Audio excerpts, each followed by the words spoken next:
Almighty God, who in thy wisdom and goodness has appointed the office of rulers and parliament to the welfare of society and just government of men, we beseech thee with thy abundant favor of thy servant, whom thou hast been pleased to call to the performance of important works in this land. Let thy blessing descend upon us here in this house assembly. Grant us that we may treat and consider all matters that have come under our deliberation, Lord, in so just and faithful a manner, to promote thy honor and glory, to advance the peace, prosperity, and welfare of this country, those whose interests thou hast committed to ourselves.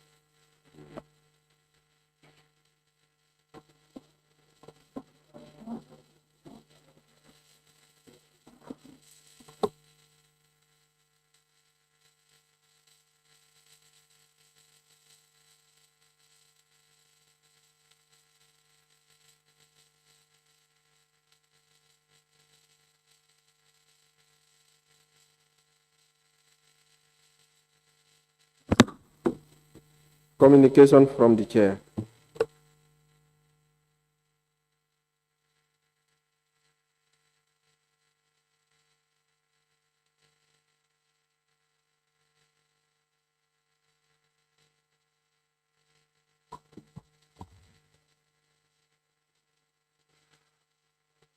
Honorable members, I bring you warm greetings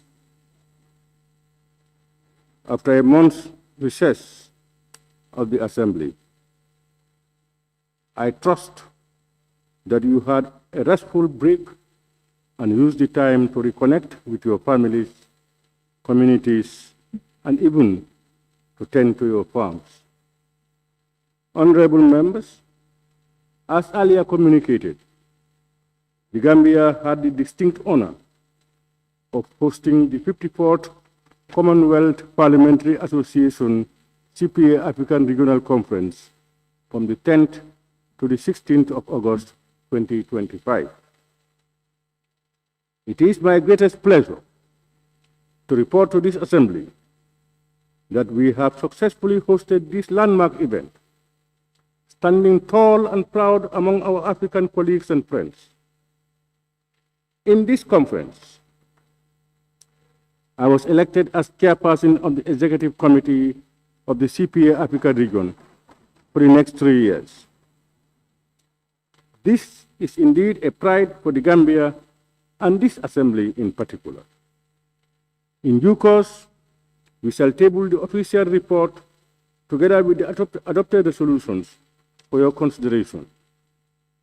Honorable members, it is therefore with a deep sense of appreciation and pride under my stewardship as the outgoing president of the CPA African region, and on behalf of both sides of this National Assembly, that I extend our heartfelt gratitude to His Excellency the President of the Republic of the Gambia for his unwavering support and the logistical backing we greatly contributed to the successful hosting of this important gathering in Banjul. Equally, honorable members, I recognize and deeply appreciate the support and cooperation of Honorable Deputy Speaker, the Honorable Majority Leader, and the Honorable Minority Leader, and all honorable members of this Assembly, as well as our official delegates to the conference. Honorable members, I wish to sincerely and especially commend the Clerk of the National Assembly.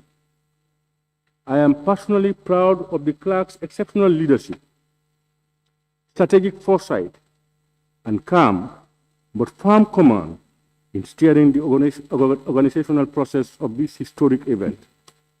Under his capable guidance, the local organizing committee, including staff of the National Assembly, performed with remarkable professionalism and dedication. His ability to coordinate multiple stakeholders, inspire confidence, and deliver results ensure not only the smooth and dignified conduct of this first ever CPA African Region Conference in the Gambia, but also showcase the institutional maturity and credibility of our parliament. Indeed, the clerk's leadership has been a cornerstone of our success. It has brought pride and honor to this assembly and positively projected the Gambia before the international parliamentary community. In the same vein, honorable members, I extend profound appreciation to all relevant stakeholders, government institutions, security services, partners, and members of the wider Gambian community, whose diverse contributions played a pivotal role in making this historic event a resounding success. Honorable members, the successful hosting of this AGM is a testament to our collective spirit of service, cooperation, and commitment to excellence. It has further strengthened the Gambia's standing within the CPA family and demonstrated our capacity to organize and deliver events of such magnitude with distinction. This milestone has not only brought honor and recognition to our beloved country, but has also reinforced the Gambia's commitment to parliamentary diplomacy, intercontinental cooperation, and advancement of democratic governance across Africa. To all who played a role, directly or indirectly, in making this event a resounding success, I say thank you. Together, we have written another proud chapter in the history of our parliamentary democracy. I thank you all.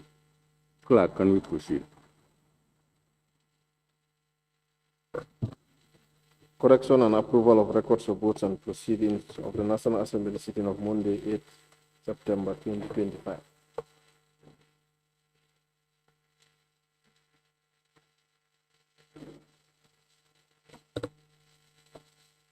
And honorable members, before we go on to that, let me put on record. I also want to acknowledge the effective participation of our delegates to this AGM. Honorable Alhaji Babu Sise, I was personally contacted by the outgoing ESCO chairman, who now is the president of the CPA, of his immense contributions throughout their various meetings. So to Honorable Babu, we are grateful. And of course, to our two delegates who attended, who were there with us, Honorable Fatimata K. Jawara and Honorable Musa Baji, for your immense contributions. We acknowledge on the corridors, delegation heads, delegates will comment to me and of your immense contributions and your effective participation during those sessions. We thank you. You've made us proud.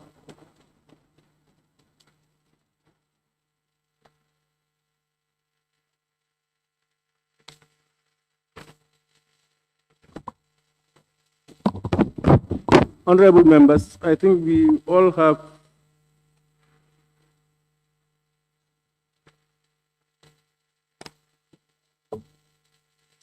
honorable members, the record of votes and proceedings of the National Assembly sitting of Monday, 8 September 2025 is before us for correction and approval. Can any honorable member please move that the said record of votes and proceedings be considered and approved? Honorable member from Upper Fuladu. Yes, thank you, Honorable Speaker. I rise to move a motion for the correction and approval of the records of votes and proceedings of the National Assembly sitting of Monday, 8 September 2025. Thank you. Thank you very much, honorable member. Any second honorable members? Honorable member for Sani Mentoring. Thank you very much. Thank you very much, Honorable Speaker. I raise the second motion. Thank you, honorable member for Sani Mentoring. It has been moved and seconded that the record of votes and proceedings of the National Assembly sitting of Monday, 8 September 2025 be approved.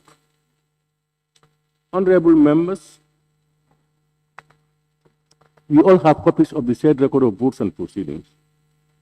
And as usual, we look through it page by page will be followed by your comments, beginning with page 1.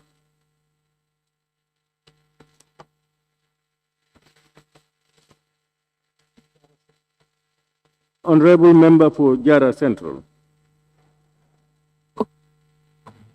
Thank you, Honorable Speaker. Honorable Speaker, on page 1, the top caption, where it reads, 6th Assembly of the Second Republic 2025 Legislative Year, 3rd Ordinary Session.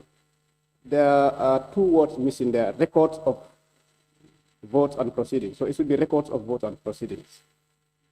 The 2 words missing is record of. Yes. Exactly.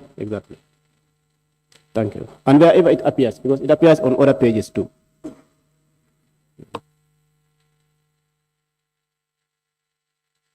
Any more on page 1?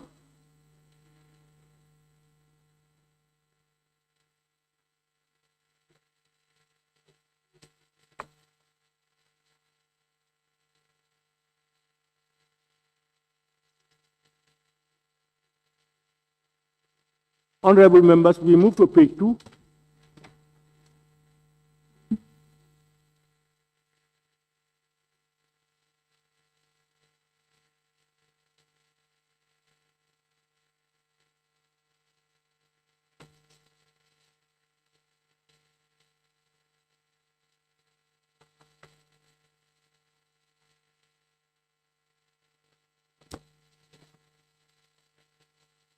Honorable members, we can now move to page 3.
Honorable members, we now move to page 4.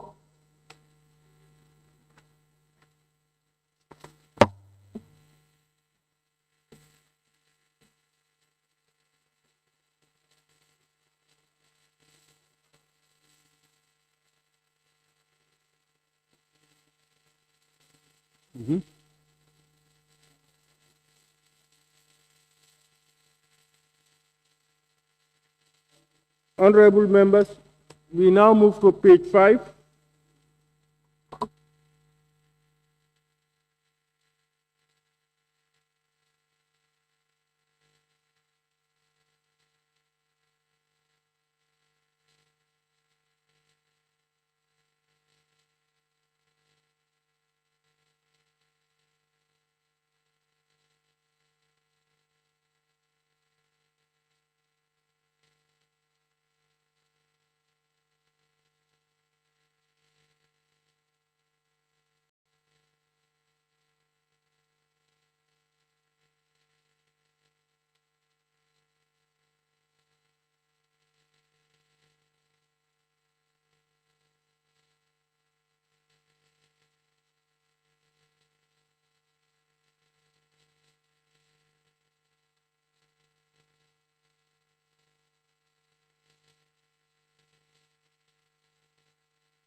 Honorable members, we now move to page 5.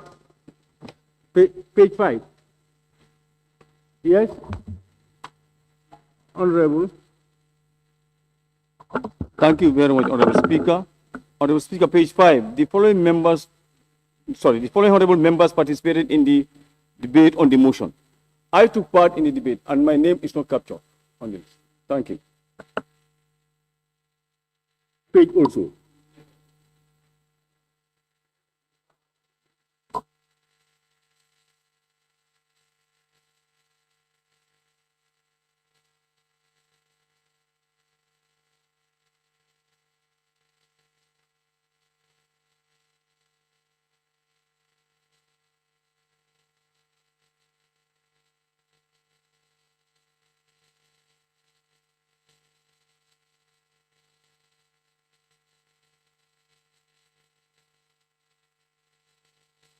Members, please note that the Honorable Member for Lower Badibu,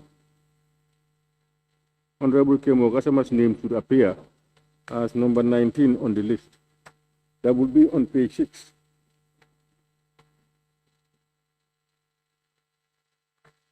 Thank you, Honorable Member for Lower Badibu. Any more questions on page 5? Okay, we now move to the last page, page 6.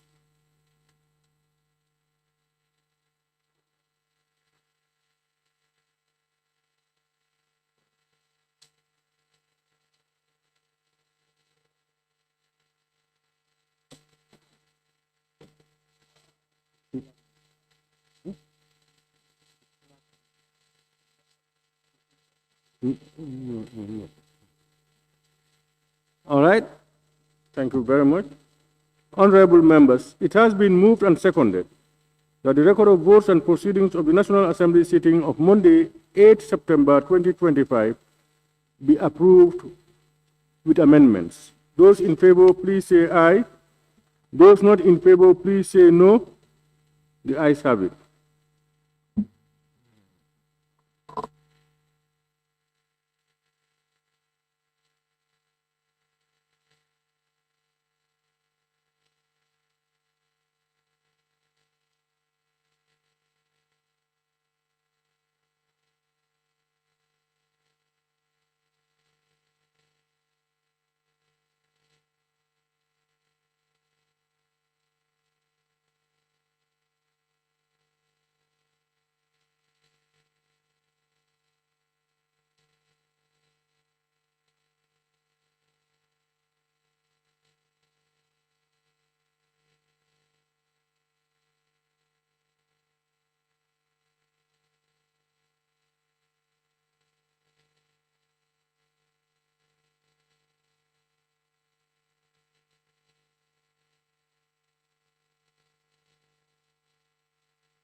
Honorable members, good morning or good afternoon to all of you.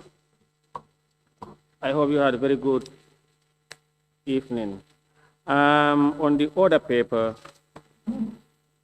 first thing on the agenda should be minister's reply on the order paper. And you remember in the agenda, we have couples of them, including His Excellency the Vice President.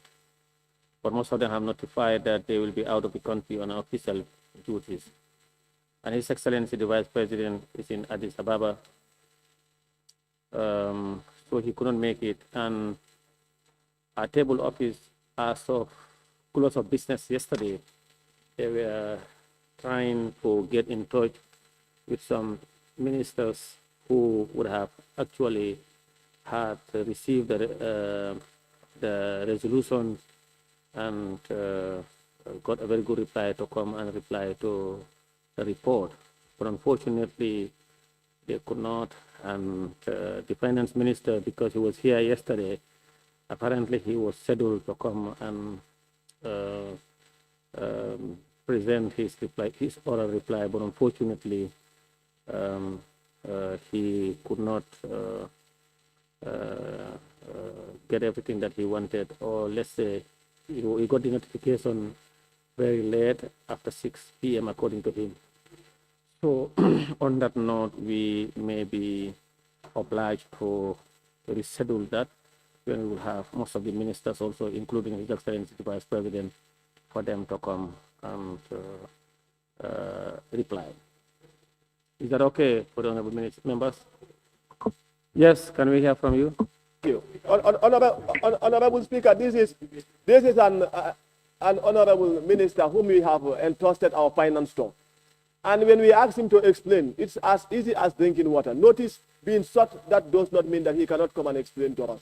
So he should come here right now. Yes, you know, in fact, he was here yesterday, so he will happily come to respond to issues. But you know, there are a lot of resolutions, and we want them to look at the resolutions and respond as per their dockets. And each resolution, they must not come here only for the sake of coming, because he can come here and try to give general knowledge. No, but he must come here and be equal to the task based on what is assigned to him. He was here yesterday. He did as expected. So, member for Sabasanjal, then councillor. Thank you very much. Honorable Speaker, this is not the first time things like this have been happening. And normally what we used to do is the Honorable Speaker will bury the order paper and then we move to the next agenda. I don't think we should subject this to debate. Ask the table office to write to the minister and advise him that he should come and give us what is required of him. And then we proceed, because we don't have time to waste. We don't have time. Let's go straight to the next order paper. We continue the session. This is not something we should subject to debate. We should not entertain debates on this.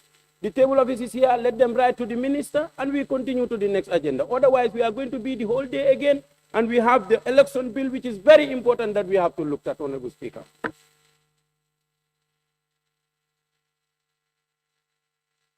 Yes, Honorable Member, I cannot agree more. We, at times, allow members to express themselves, but this has always been happening, and that's why I told him, even yesterday, the Minister of Finance was here, and he definitely, he's always here to attend to duties under his docket. Yes, the member for Fonyi Councillor. Yes, you've said one thing that I want clarity. You've said something, Speaker.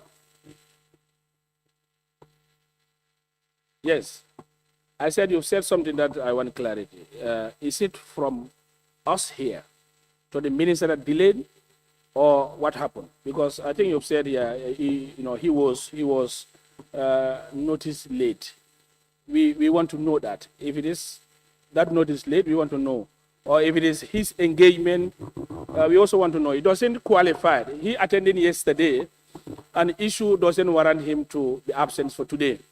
We want clarity. This notice, is it here or it is from his side? We want that clarity. If here is okay, the minister should dance to our tune, but not us dancing to the tune of ministers. It has to stop now.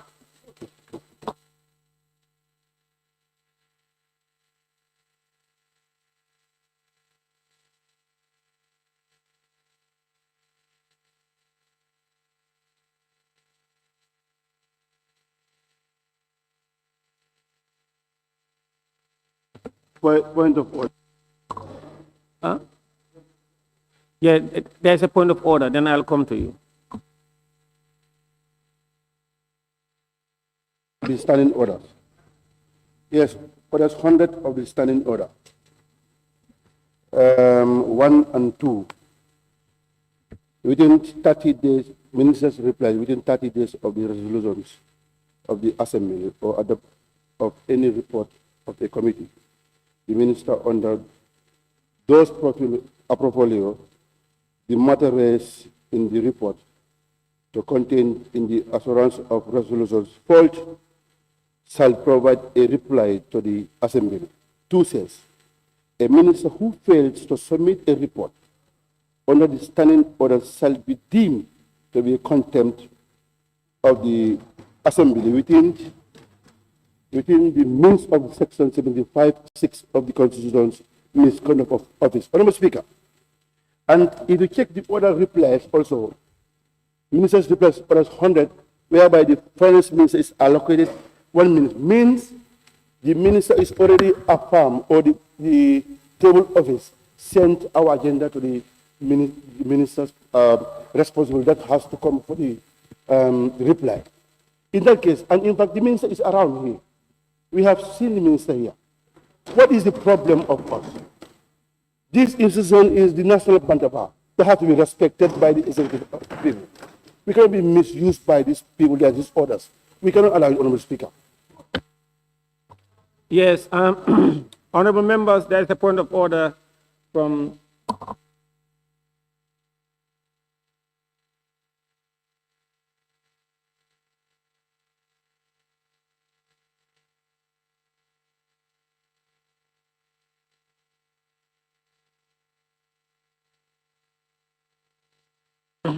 honorable members. I am going to draw the court in here after making the ruling on the point of order raised by the member for Lower Salum. The order is correct, but in this instance, it is not applicable because the minister have not failed or he have not refused. I said there's a communication breakdown and we will get to the bottom. He have not refused or he have not failed to do that. Even yesterday he was there, he have not. So we're not even near there. He have not. So it's a communication breakdown between us and them. So in fact, he was here this morning to answer to the Honorable Speaker. He would have gladly come and attended. In fact, so there was a communication breakdown. So now I am going to draw the court in here. Well, you've not answered. Okay, let me clarify. Yes, Claire. Don't use your mic without the leave of the speaker. No, you cannot do that. All right. That's my ruling on that order. No, don't use your mic. You are out of order. Whether it's the fault of the minister or ministers or our office, we've not gotten there. We have not gotten that report yet, so I cannot respond for now. I will have to get to the bottom of the matter and then give you a concrete reply.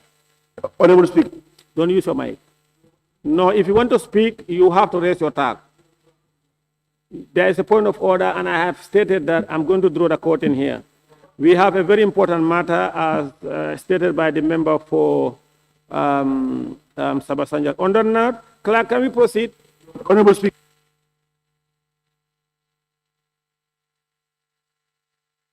Cannot only control by. Don't use your mic. Don't do that. Yesterday, take your seat. You raised a point of order on the speaker's ruling. It's final. I have made my ruling. Please sit down. Clerk, let's proceed. Okay, please take your seat. Member for Lower Salon. No. Bill.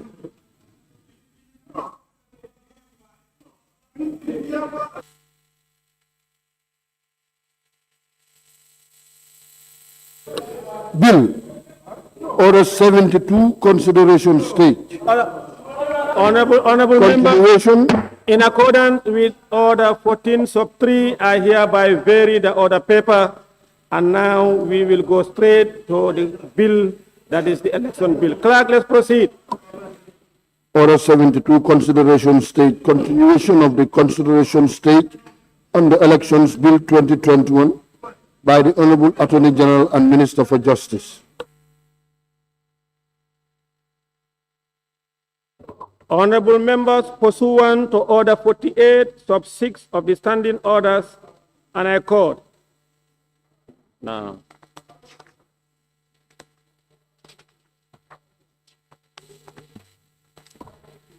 honorable members will recall that after the second reading stage, the election bill automatically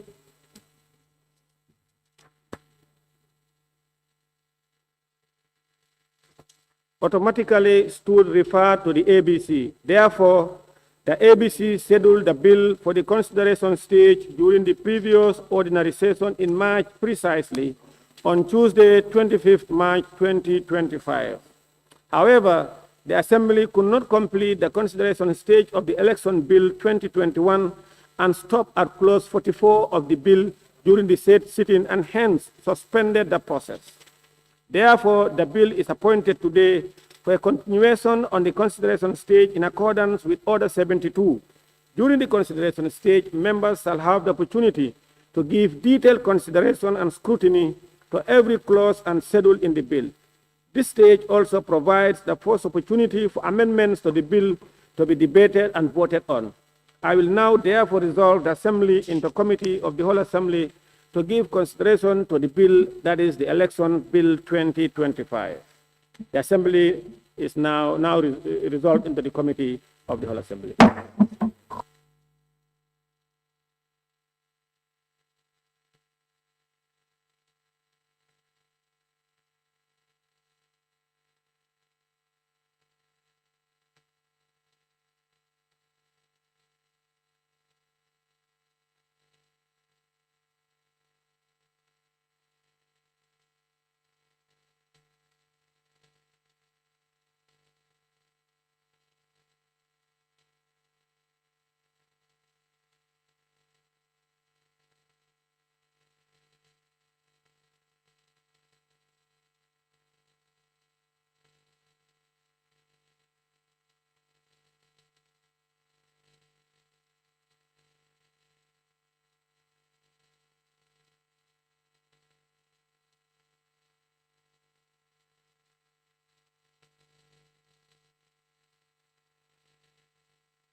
Honorable members, the Assembly now resolved into the Committee of the Whole Assembly to continue the consideration stage of the Election Bill 2021, and we stopped at clause 44, so we will begin with clause 45. Was 44 addressed? Yes. So we will now move to clause 45. And where is the chair? The chairman will lead us. All right. Yes. Thank you.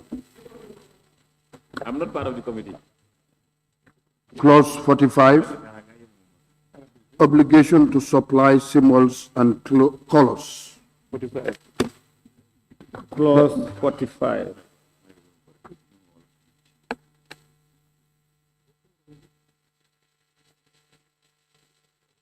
Clause 45, obligation to supply symbols and colors.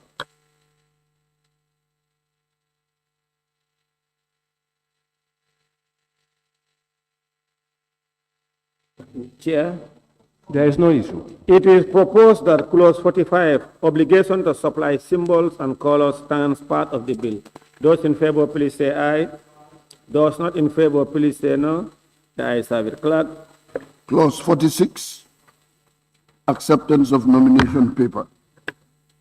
Clause 46, acceptance of nomination papers.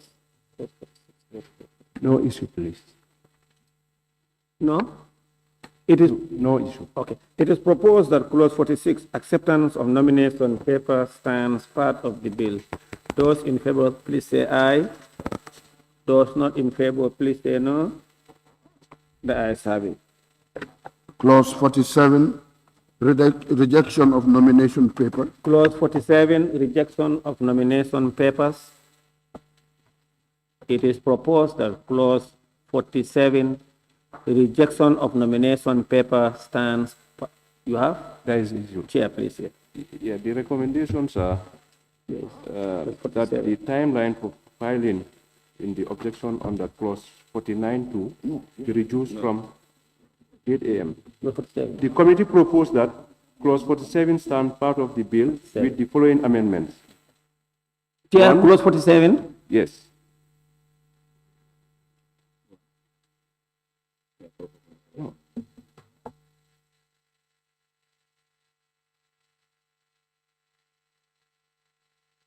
It's 47. Now, you know, you said the committee proposes that clause 47 stand part of the bill without the following amendment. With the following amendment. There is a mistake. That the time for filling in the We have is filling of the object.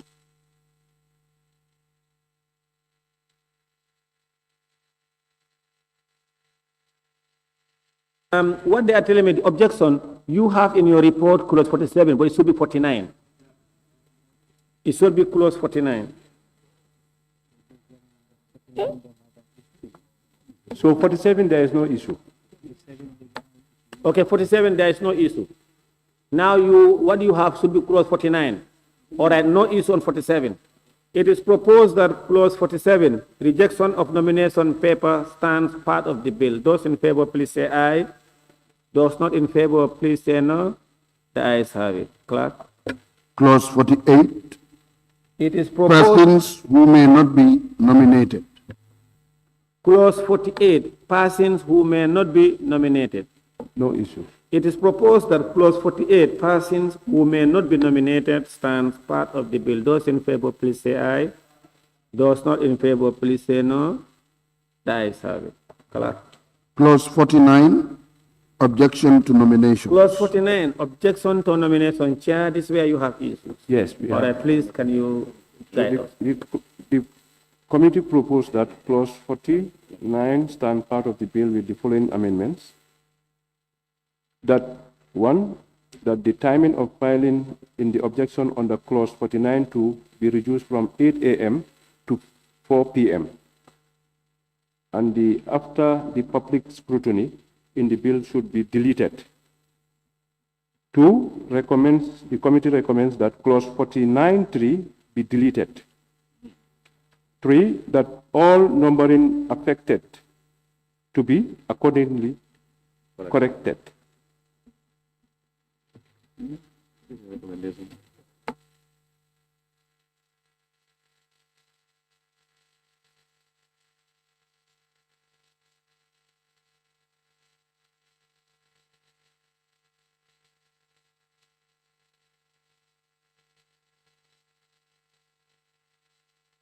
Honorable, I think what you are reading in the report is the same in the bill. Yes. Those are the It looks like they have titled the bill. So it's okay, then therefore no issue with the bill. to delete after public scrutiny. That's where top 2 or what? 1. Yes, top 2. An objection to a nomination paper shall not be allowed unless it is made to the returning officer between the hours of 8 a.m. and 4 p.m. after the public. That is correct. So you want sub 3 to be deleted? No. Yeah. Sorry. What the report is saying, Honorable Chair, after 4 p.m. full stop, then after anything after that, like after the public scrutiny, all those words should be deleted according to the report. I don't know. I'm not part of the committee.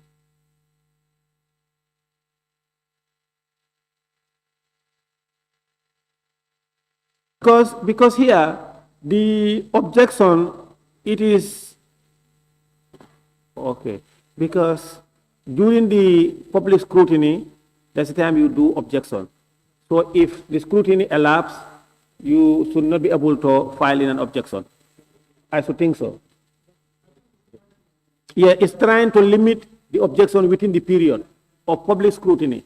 So because if you want to say after the, I don't know. Yes, can we hear Lower Salum? I think with this part,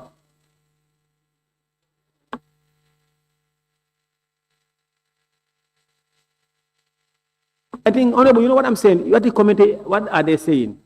I think it's in order because you can do it within the public, yes. But if you do it after the public scrutiny, then it's open-ended. It can even be during campaign. You understand? Exactly. So it should stop at 4 p.m. All right. So, honorable members, you are to delete after the public scrutiny. That should be deleted.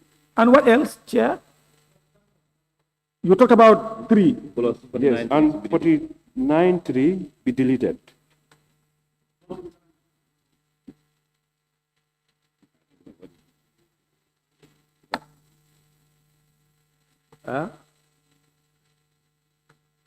Notwithstanding subsection 2, if an objection is filed, a nomination paper may be corrected until 5 p.m. on the day of nomination. No,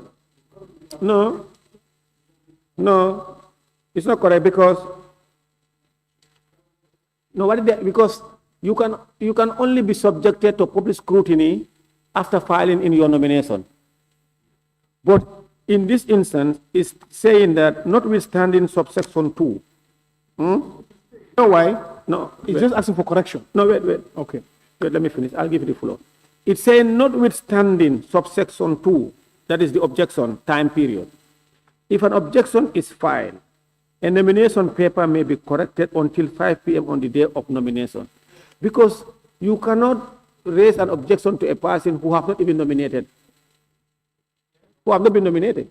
So therefore this should go. Okay, yes, go ahead. Yeah, what I understand from this particular clause is that, yes, you can object. You can raise an objection of an paper. But then, however the case may be, there is possibility of correcting what has been submitted. You can nominate by 10 o'clock, yes. 10 a.m., yes. before 5 p.m. the same day. Yes. All right. Yes, yes. Now I got it.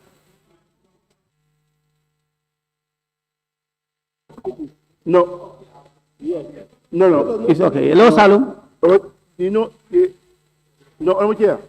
The 45.2 is connected to 3. Because now they're telling you, after public, yes, very well. It's because from 8 to 4 for the nomination. But now after 5 o'clock, you cannot make any objection. So then this, what we deleted, then we have to put it back. No, wait. What we could do, I am not going to entertain much debate. What we could do is to say that, you know, this 5 p.m. to reduce it to 4 p.m. Yeah, no, now, nomination sometimes it takes you because different applicants come in and different time. So if you have an objection within that period, you cannot hold that objection. Now, you know, honorable members, you see the object here, I think. Objection clauses or nomination are 4. Someone can be scheduled to be nominated by 4. By 4:30 you are out, or 4 o'clock itself, or 3:30 you are out. Someone will come there and do the objection by 4 p.m. And then they should notify you and give you up to 5 p.m. to correct it. Yes, so I think it's good. This one is good. It's good, yes. We should not delete it. Use your mic. Use your mic. What we have deleted, we allow it to stand after the public scrutiny, means 5 o'clock. Okay. I think it's okay like this. We only delete after the public scrutiny. It is proposed that clause 49, objection to nomination, stand part of the bill with amendment that is deleting after the public scrutiny. Those in favor, please say aye. Those not in favor, please say no. The ayes have it. Class. Clause 50, approval of photographs and symbols. Clause 50, approval of photographs and symbols. Chair? No. It is proposed that clause 50, approval of photographs and symbols stands part of the bill. Those in favor, please say aye. Those not in favor, please say no. The ayes. Clause 51, withdrawal of candidature. That's 55. I'm on 55 for me. Clause 51, withdrawal of candidature. It is Yes, there is an issue. 51. Where? Oh, the 52. 52. Oh, there 51. That's 51. Yes, Chair.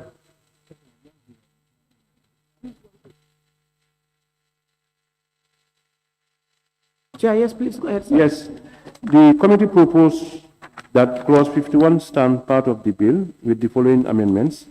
1, the time frame provided under clause 51, 1A, be reduced from 3 months to 11 months, 11 days.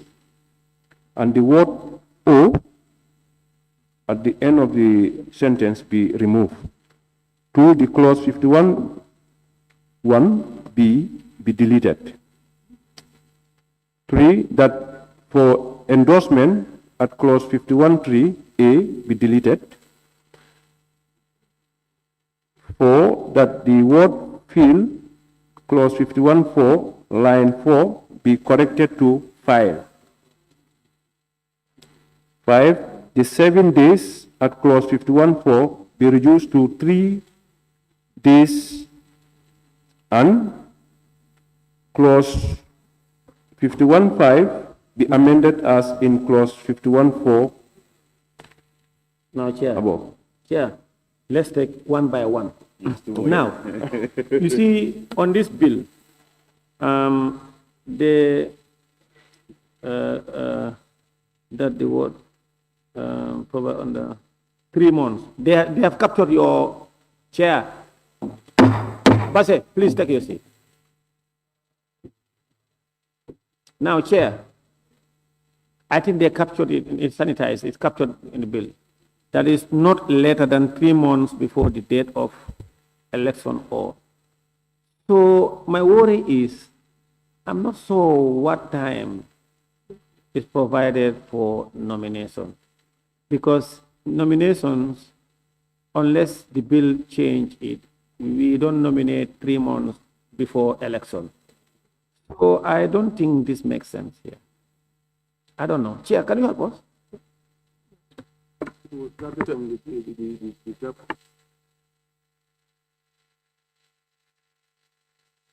It's withdrawal of candidature. That is mean 3 months before election, a nominated candidate, 3 months before election. So that means the nomination would have been at least 6 months before election.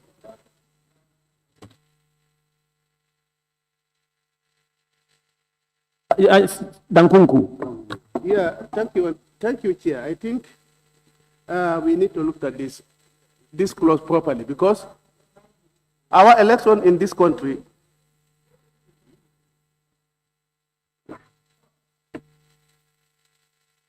All right. So that's why the committee is saying that doesn't make sense. Chair, now you are saying 11 days before election. 11 days. No, that 3 months, the committee is saying it should be out. And then we say 11 days before election. Not later than, okay. 11 days, huh? Okay. Now let's go to B, the another one. Let's take one after the other. That clause 51, 1B be deleted. 51, 1B. B is saying where the election is to be held over a period of days before the first day of that period. I think it's okay. Before the first day of that period, that is the period of campaign. Or no?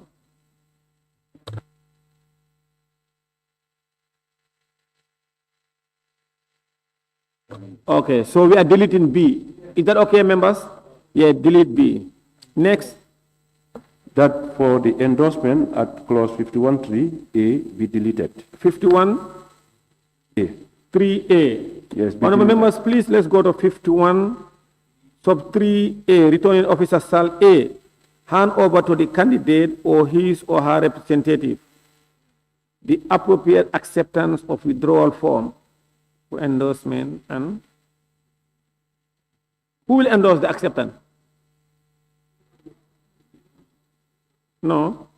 Hand over to the candidate or his or her representative the appropriate acceptance of withdrawal form for endorsement. That means the candidate again. The candidate.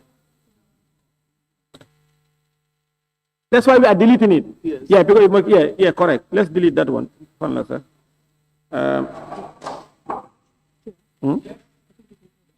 It's in order to.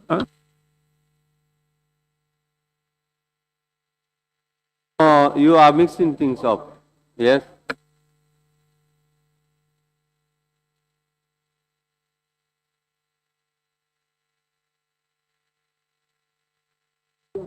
Majority leader and member for.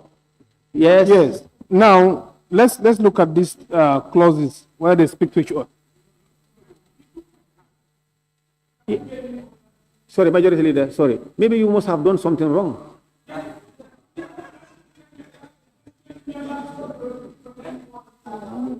All right, majority leader, please continue. Okay. Please, let's face business. 51.3, the first one, 51 is talking about withdrawal of candidate. Honorable Chair, are you with me? 51 talks about withdrawal of candidates. Now, we said 11 days prior before the election date, he can withdraw. That's the understanding.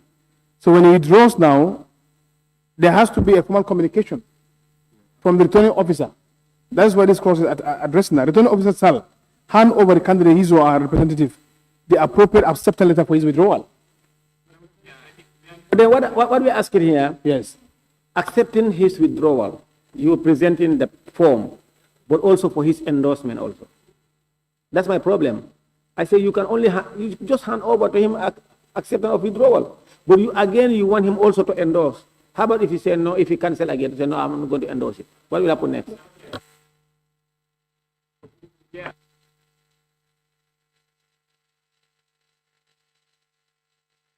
Okay, yes, I will go to nominated member Maimuna Sise and then go to my constituency.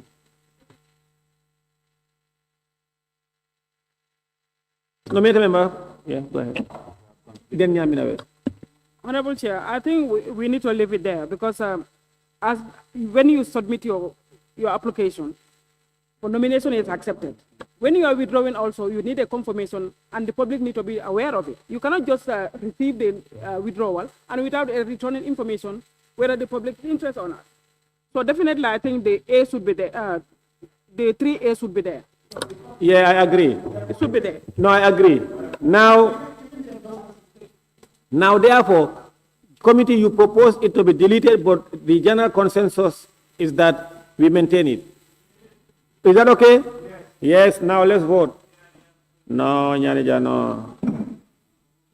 No, it is, okay, yes, Chair, continue, have another one again. Not on this one day.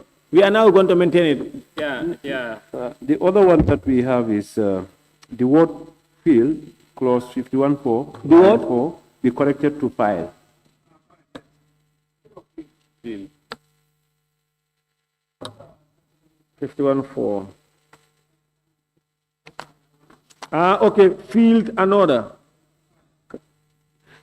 Okay, that is where the candidate withdrawing his or her candidature had registered his or her nomination on the political party. That political party may before the expiry period of 7 days from the date of the withdrawal.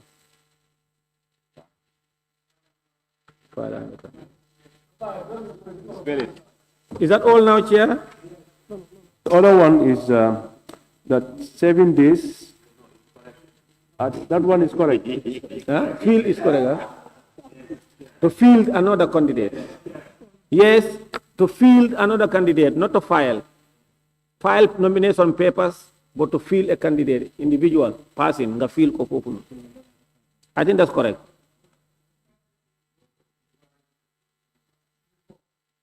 Papers, you can file your nomination papers, but now it's saying the person, candidate, to fill in a candidate. It's correct. Yes, Chair, next. The other LLED. Yes. Next. That the clause 51.5 be amended as a clause 51.4 above. No, because we have not deleted 3. Okay, we will maintain it. Yeah, because we have not deleted any Yes, clause. thank you. Next. No, Nyanija, what? Okay, go ahead. You know, in clause 51.3, it sub A, it's not deleting the entire A.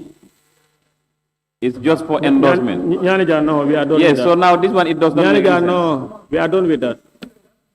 It is proposed that clause 51 stands part of the bill as... Are we not done? Chair, you are not done? We are done. It's okay. Where?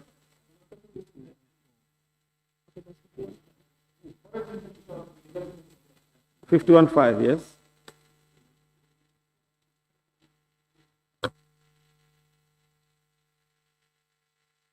It is proposed that clause 51, as amended, stands part of the bill.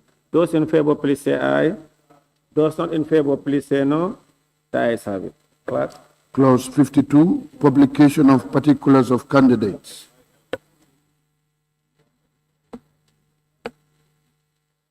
Or FIE. All right. It's correct. It's correct. So, honorable members, the FIELD there, I'm just informed again it stands. So, what do we do in this case? We have not changed. Okay, all right. Yes, clerk, let's proceed. 52, publication of particulars of candidates. Chair? Yes, the committee observed in its opinion that clause 52 is sufficiently drafted, however, recommends that the introductory text of clause 52 be amended to read immediately after nomination instead of before the day of the election.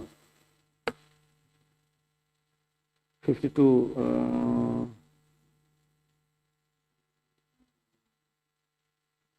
Immediately after.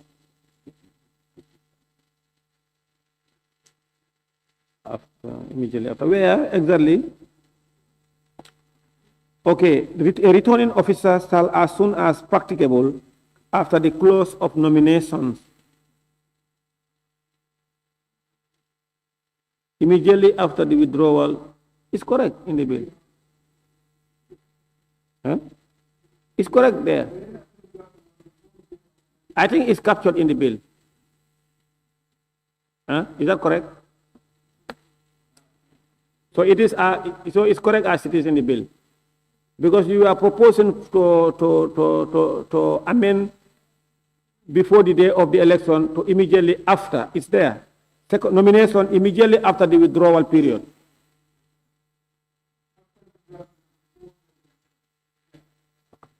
It's correct. It's there. It is proposed that clause 52 stands part of the bill as it is. Those in favor, please say aye. Those not in favor, please say no. The ayes have it, clerk.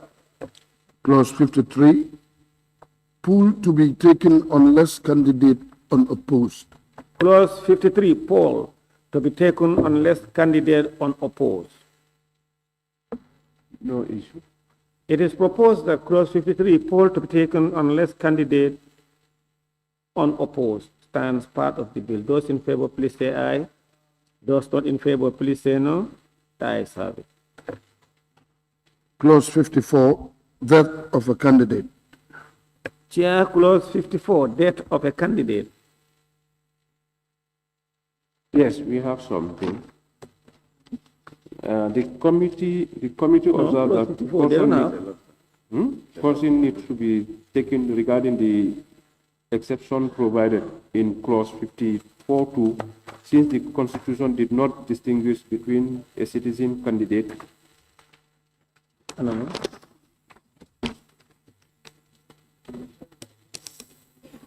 who wishes to exercise his or her public political right under Section 26 by establishing a political party, and another who otherwise choose to exercise his right of the franchise under Section 39 of the Constitution.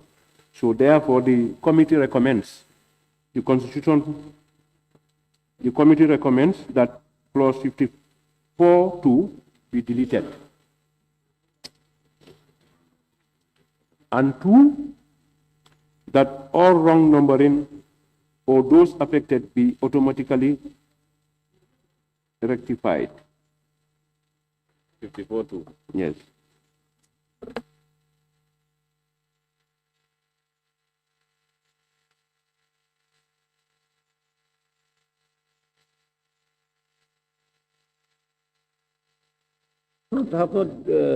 Have not gotten the, or have not spelled out the framework or operations of certain things. It's acts of parliament that expand. So now candidates. So Yes, Chair. Majority Leader. Chair, I think we are fine the way it's drafted. This is different from an organized political party. Let's move on.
Attorney General, look at section 48, sub 2 of the Constitution, and then against clause 53, clause 54. Yeah, 54 sub 2. 48 of the Constitution, sub 2. Attorney General.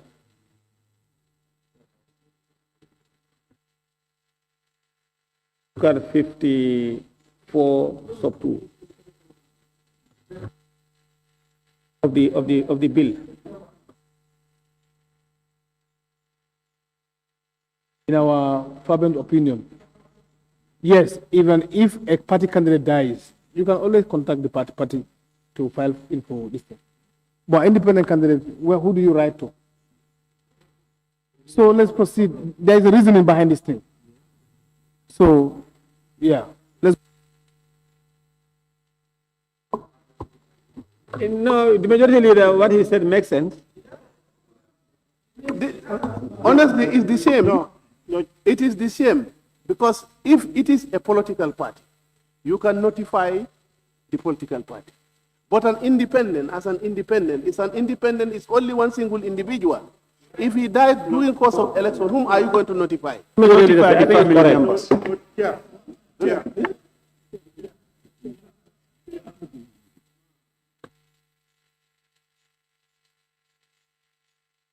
But that one is not from a political party, it's an independent. That one is a passing soul. No, it's a soul party. Even if the person is backed by a political party, he's a sole person. Yes, Lower Sarum, let's proceed.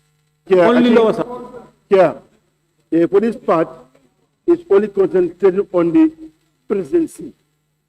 Because 58.1, subject to section 4, a poll shall be taken on the day or days appointed for the election of the president.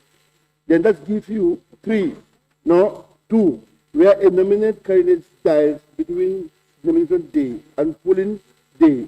The Independent Electoral Commission shall appoint a new nomination day and, if necessary, a new day or days for elections of the president. So we leave it as it is. It is proposed that clause 54.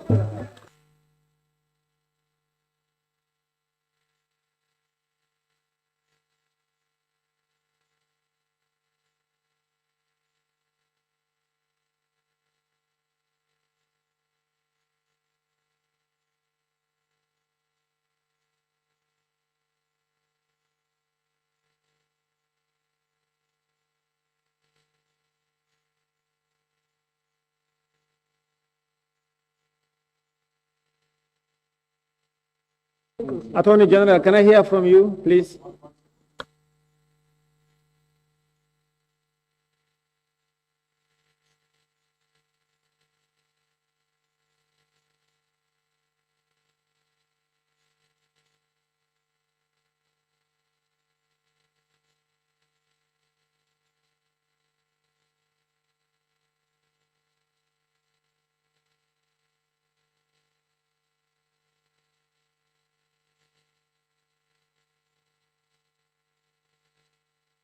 Members, Attorney General, so let me give him a few seconds to come and address us on that matter.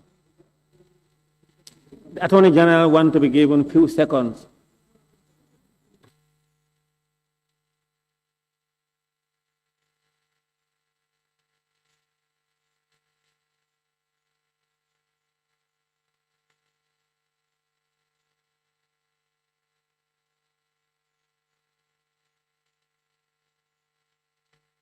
Chief Whip, come and take your seat.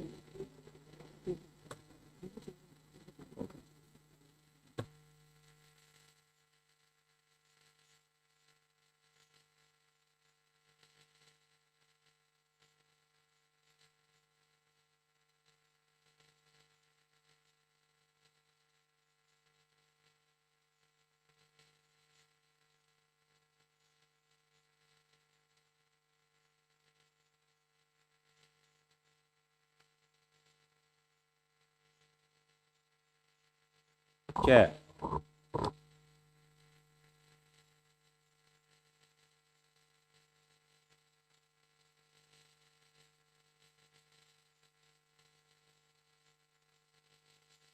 AG?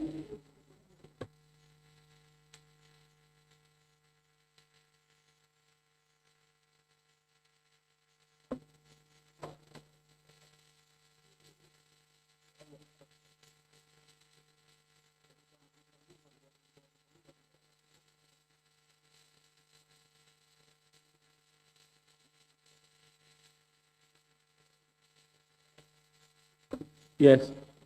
Secretary? Yeah, what we are saying here is that we have to leave it as it is. It has to also apply on an independent candidate. For example, what happened in 2026, or if parties comes together and decide to put up an independent candidate. So, you know, we leave it as it is.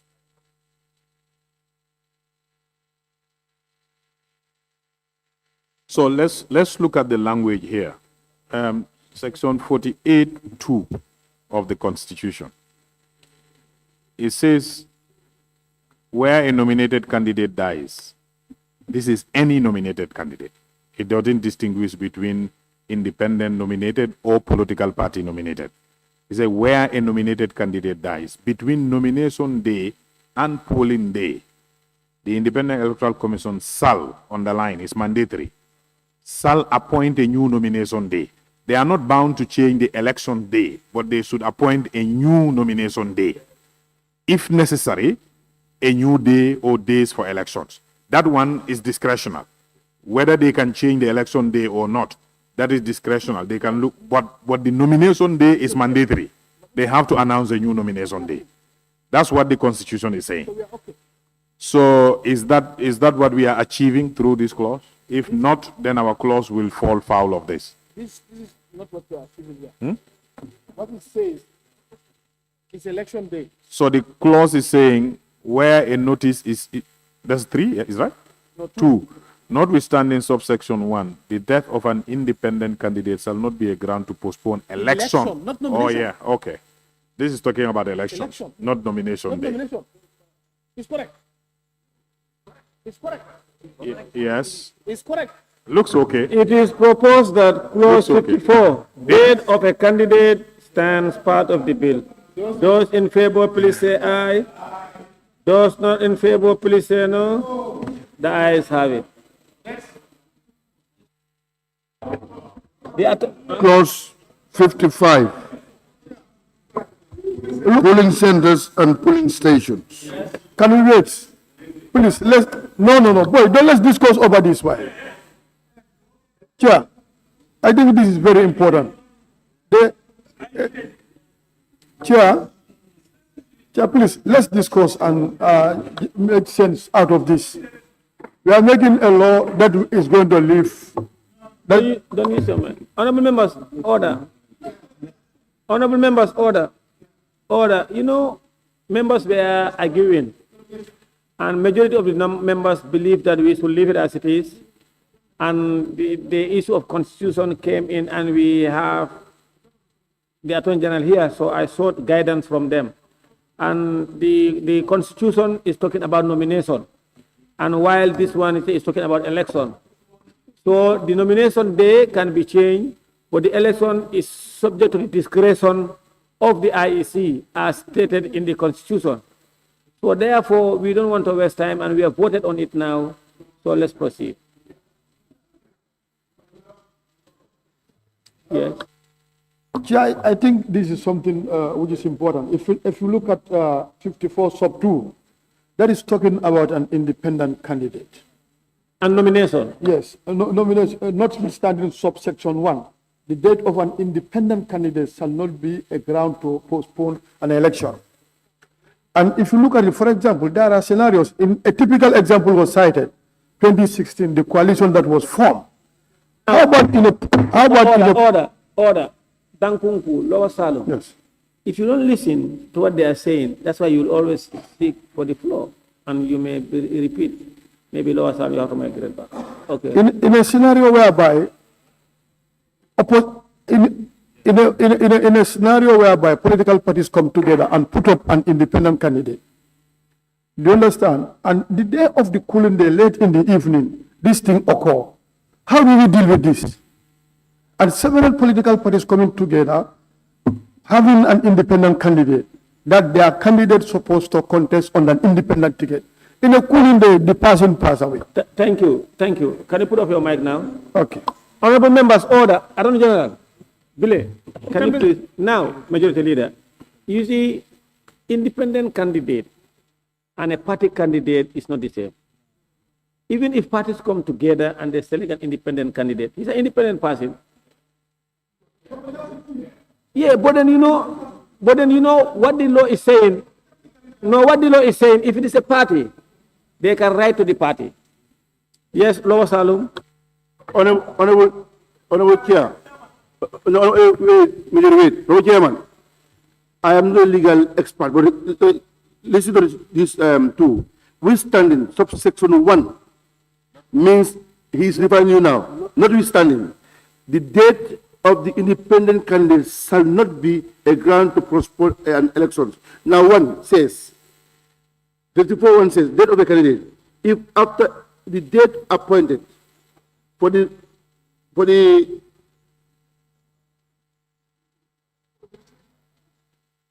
no what?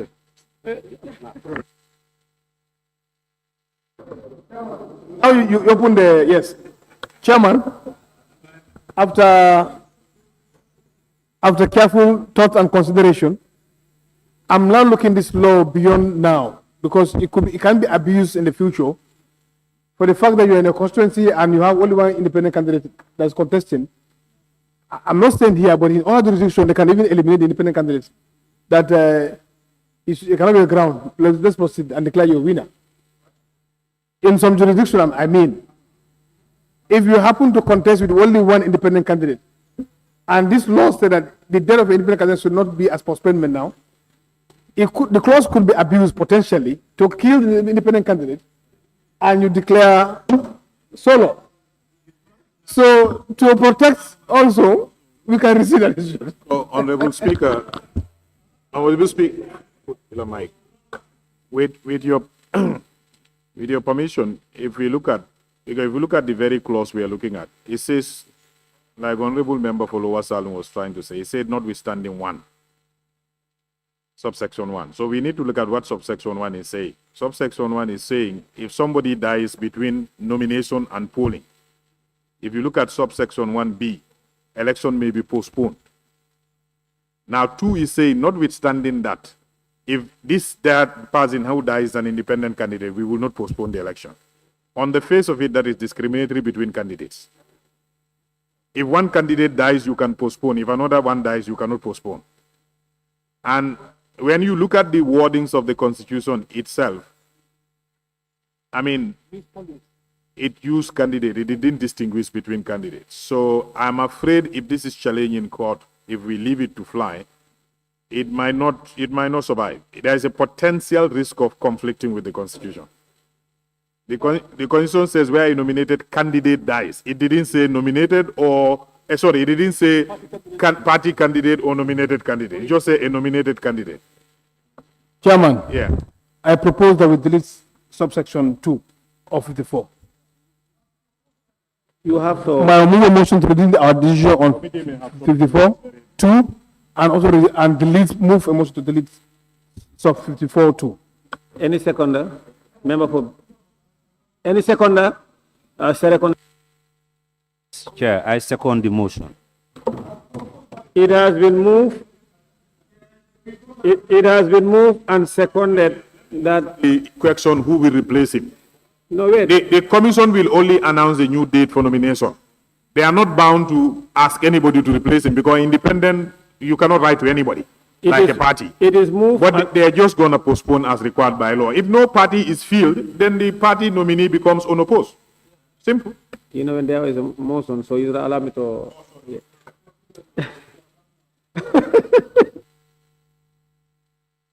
Yes, can you go ahead?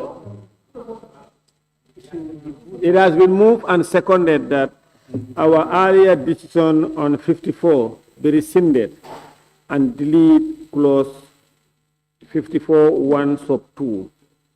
Those in favor, please say aye. Those not in favor, please say no. The ayes have it.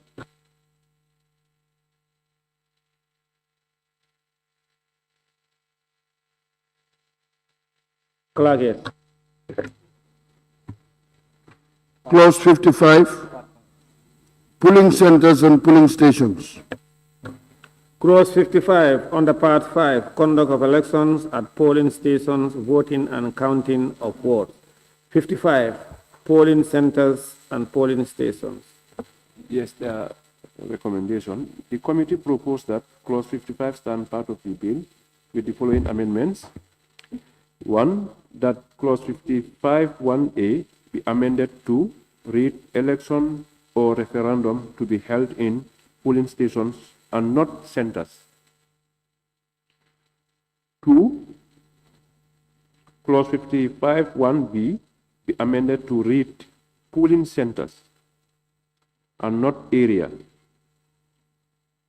3, clause 55 1C be amended to read polling center, not area.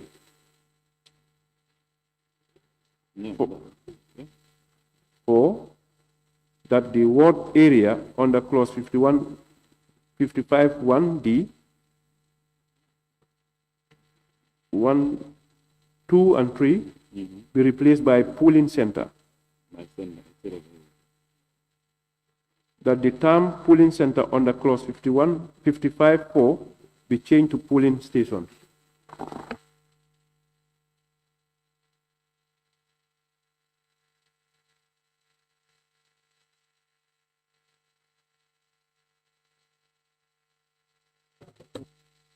Yes, Chair.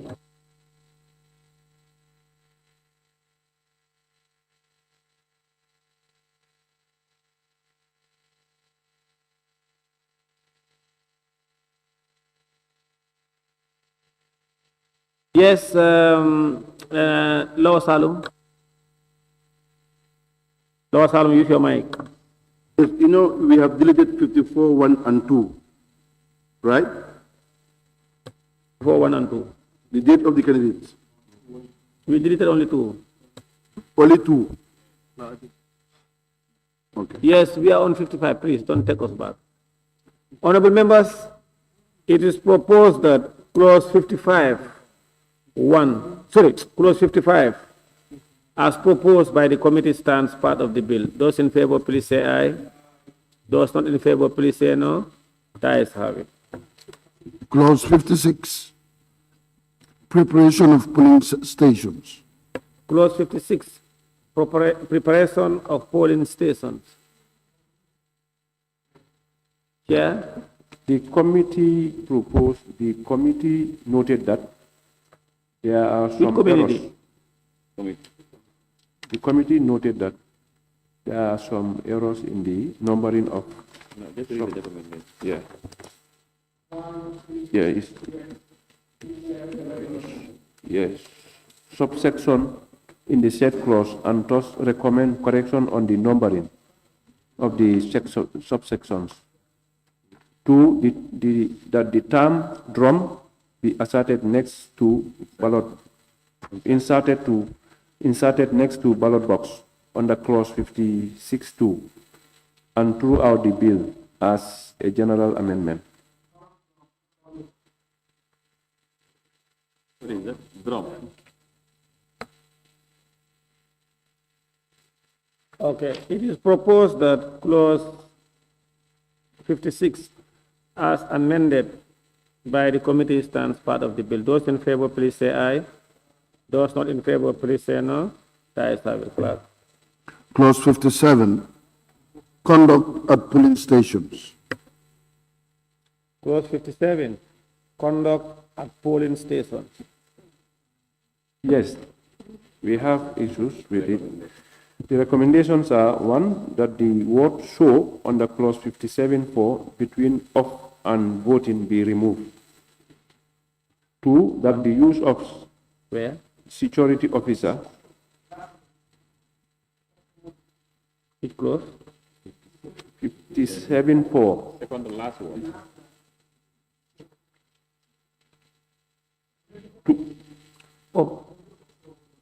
Okay, the SO should be out. 2, that the use of security officer under clause 57(2) be an amendment and replaced with police officers as a general amendment. Why do you want to be specific when sometimes you can have maybe immigration officer, PIU officer, security officer, sorry, military personnel? I clarify that while they are on election duties, their command is surrendered to the commission. It is the commission that gives them instruction, not their. In fact, the police will send a commissioner, a very senior officer, to IEC, who will be stationed there. And it is IEC that will be instructing, not the IGP. Yes. So the election officer on the ground is the boss of the security officers on the ground. They don't take directive directly from their commands. Because election matters, and even election securities for that period is in the hands of IEC. So this is correct. Yeah.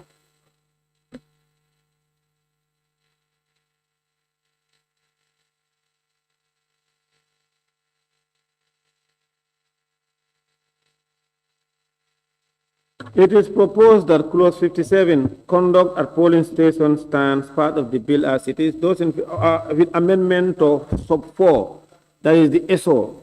Those in favor, please say aye. Those not in favor, please say no. The ayes have it. Clause 58, equipment for pooling. Clause 58, equipment for pooling. Yes. The committee recommends that the term taken as used under clause 58D be replaced by the term conducting.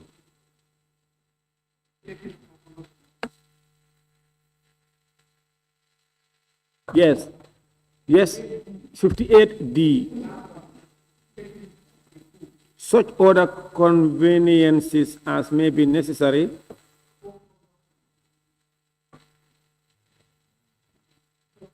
yes. Other members, are you following? It is proposed that clause 58, equipment for polling, stands part of the bill as amended. Those in favor, please say aye. Those not in favor, please say no. That is how it. Clause 59, admission of polling stations.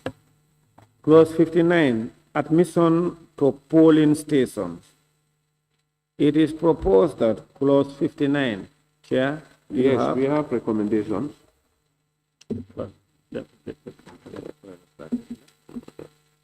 The clause 59(1)D be drafted to read. Redrafted to read, person assisting age voters, the sick or voters with disabilities.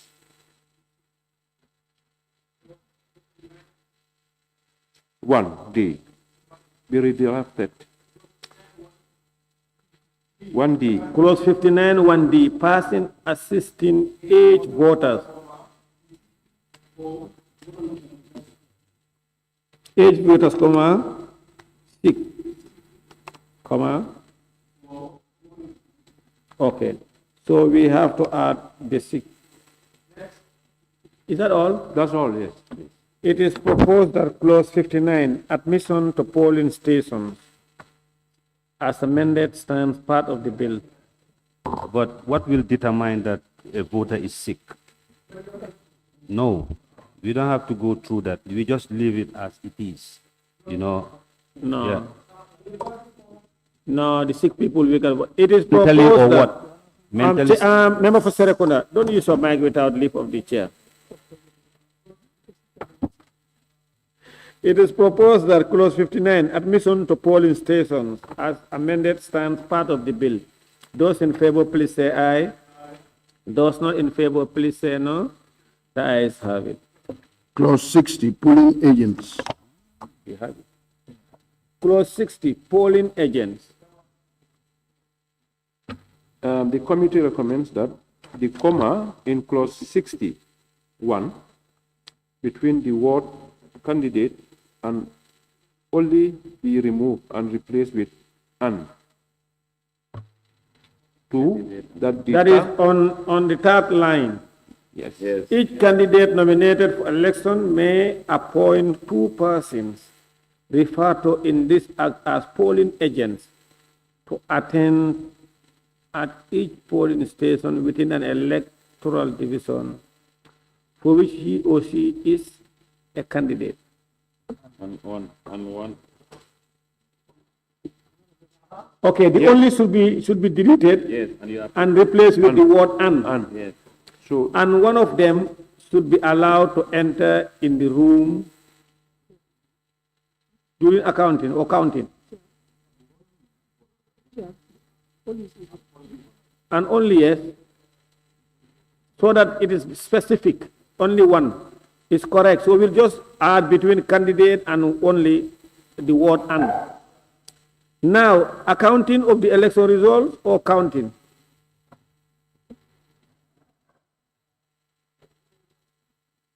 No, Chair? It's correct. Accounting is correct, yes. That the term accounting between the room and of in the clause 61 be deleted and replaced with counting. I think it should be counting there. Counting. Counting of the election results. Not accounting, it should be counting. Because they are present during counting for transparency purpose. Is that okay, honorable members? Counting, yes. Accounting should be changed to counting. No, AC. Yes, next. That the comma between place and shall be closed in clause 63 be deleted. Clause 60 sub 3, where, which line? Second line, fourth line, last line. The candidate may appoint another polling agent in his or her place. Remove the comma. And shall forthwith give to the returning officer notice in writing of the name and address of the polling agent so appointed. Is that okay? Chairman, next. That's all. It is proposed that clause 60, polling agents, stands part of the bill as amended. Those in favor, please say aye. Those not in favor, please say no. The ayes have it. Clause 61, special dispensation for voters on election duty. Clause 61, special dispensation for voters on election duty. Chair? Yes, the committee proposed that that the use of term voters in the heading of clause 61 be changed to voters. 2, that the introductory text of clause 61 be redrafted to read, the commission shall allow an election officer, polling agents, and police officers. Then it should be changed to security officers. It's okay as it is. Where? And security officers. A polling agent not. The election officers are they not? Are polling agents not part of the election officers? Are they not part of the election officers? Of the election officers. No, honorable members, this one, you cannot include agents, polling agents. No, they should be vote where they are registered. So if you are to select agents, you select within the constituency. You cannot do that. Honorable Chair. Honorable Chair. You know, the problem is the election officers are defined. Who is an election officer? That does not include polling agents. For polling agents, these are people appointed by political parties or candidates, and they are not. So let them vote where they are registered. So if people are selecting their agents, let them select agents within this constituency, locally. It is proposed that clause 61, special dispensation for voters on election duty, stand part of the bill as it is. Those in favor, please say aye. Those not in favor, please say no. The ayes have it. Clerk. Clause 62, directions on voting. Clause 62, directions on voting. Chair? No issue. It don't allow any waste of time.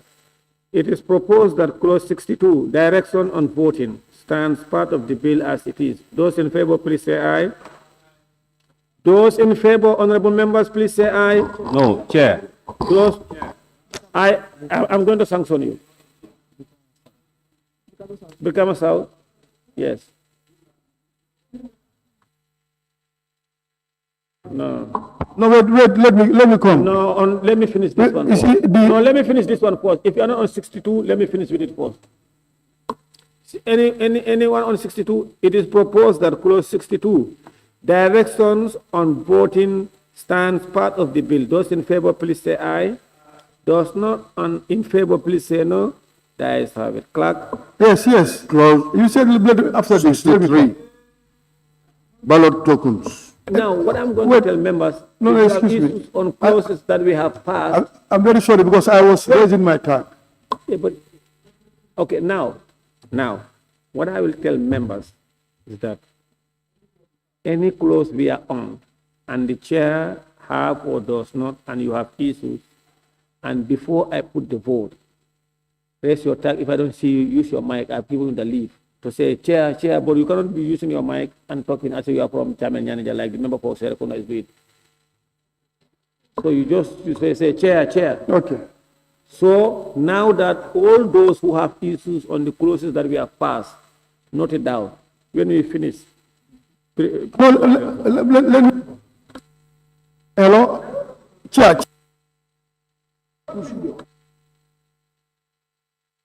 Chair.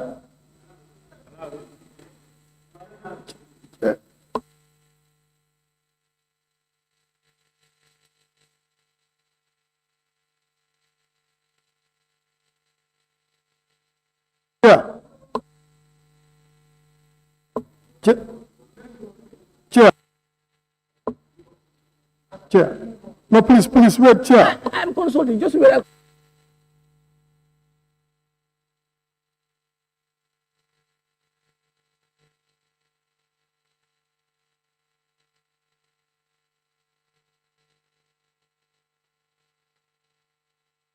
All right, now, yes, go ahead, Chair, South. If you look at section 61, the committee recommended the inclusion of the polling agent, and this is presidential election. So, in fact, any area people should vote, I think, to include, that's the committee recommendations. So, I believe the inclusion of the polling agent should come. We should accept that. It's presidential election. And look at it, it's very clear. The commission shall allow election officers and security officers. Yes, honorable member, please let me help you. Let me guide you. Honorable members, you see, committee's recommendations are not cast in stone. And there is a proposal, and the final decision is this committee of the whole assembly. Now that we have decided on that, please let's progress. I appeal. No, it's you alone. It's okay, sir. Elections is very complicated. We don't want to open up a lot of people who will be able to vote wherever they want to vote. And then according to the law, you vote where you register. And you have agents. These agents are appointed by people, and we encourage that people to appoint their agent locally. You see, Okay, now I am drawing the curtain on that one. Because we have voted and everybody agrees, only one. If there was a kind of maybe a good number of people who are in line with you, then I would have tried to say, let's debate. But now you are a soul. I don't want us to waste time. And let's proceed, sir. Yeah. Okay. Thank you, sir. Clerk, let's proceed. 63. Clause 63, ballot tokens.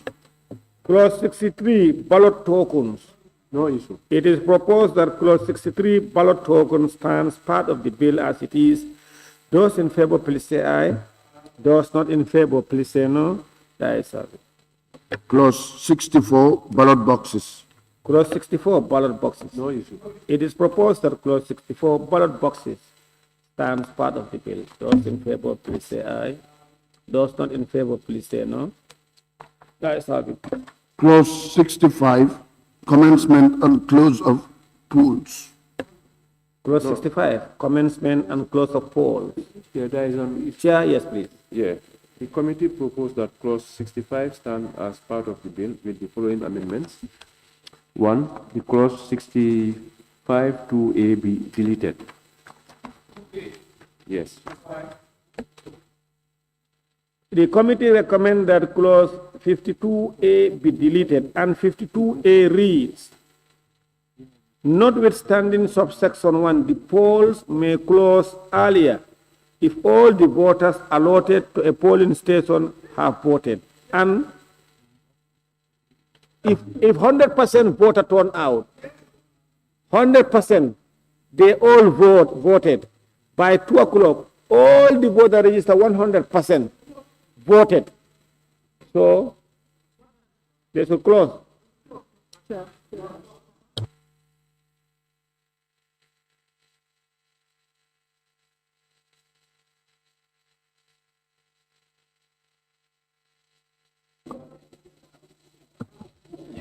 Chairman.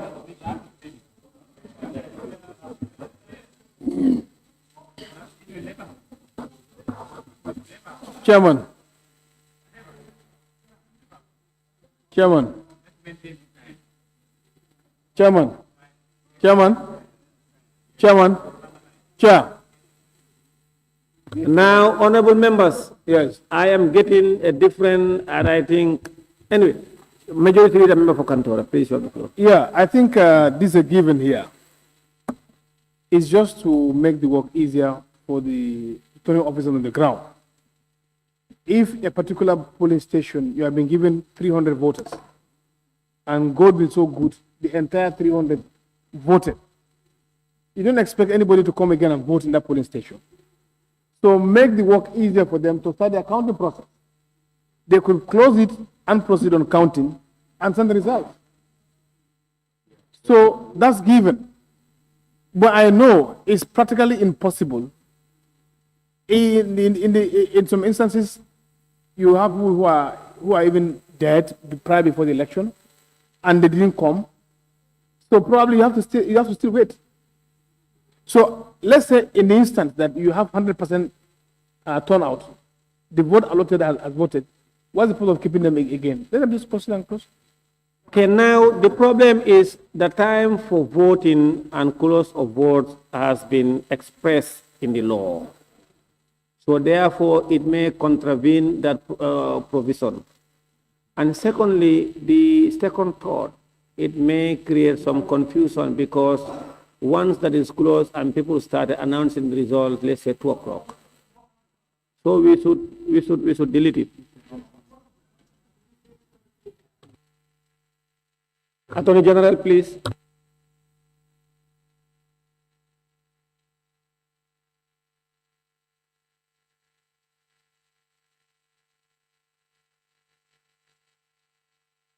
Speaker. Honorable Speaker, this is, if you are familiar with elections, this is a straightforward thing. Every polling station, the number of voters registered on that polling station is known.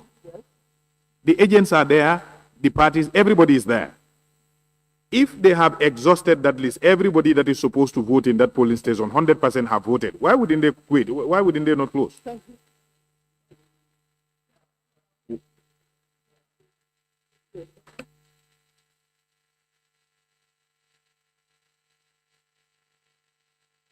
Yeah, but when we make law, we look at the scenario. If it happens by 2 o'clock, 1,000 people were supposed to vote here. And we can all confirm that all 1,000 people have voted. So they have to still wait until 5 o'clock before they close the polls? And even if you state it 5, nobody will come. Brikama South. Chair.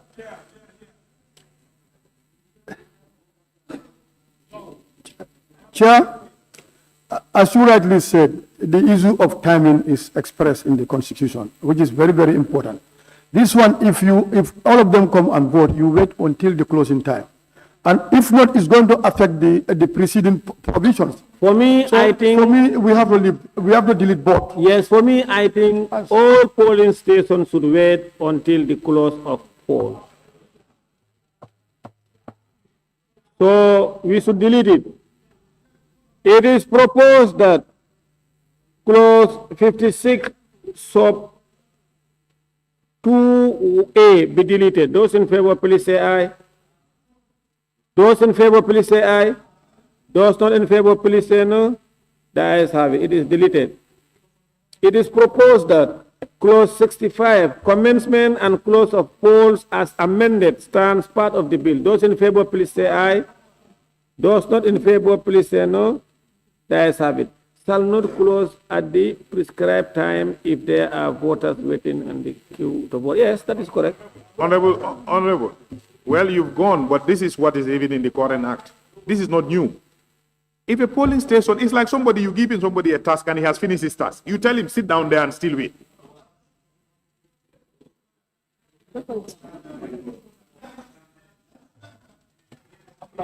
Chair. Hi, AG. Maudo, yes.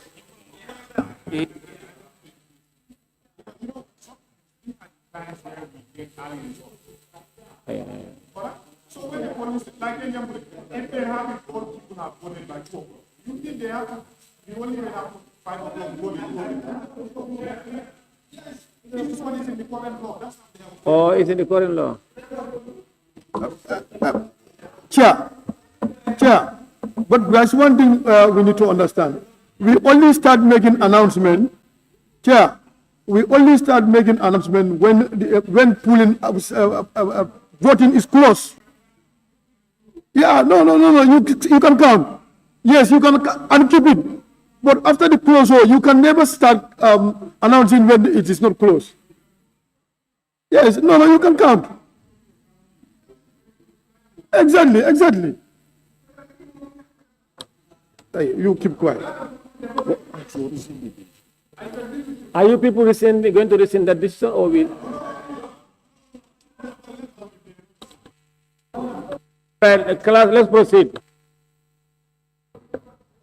Clause 66, method of voting. Clause 66, method of voting. No issue. It is proposed that clause 66, method of voting, stands part of the bill. Those in favor, please say aye. Those not in favor, please say no. The ayes have it. Clause 67, assisted voters. Clause 67, assisted voters. It is proposed that clause 67, assisted voters, stands. There is an issue. Chairman, the recommendation is that or her be added between his and voting in clause 67(2) at the end of the sentence. Yes.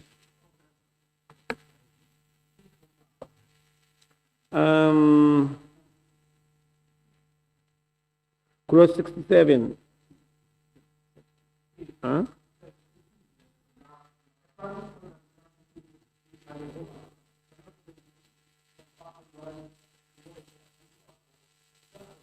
Yes, his or her vote.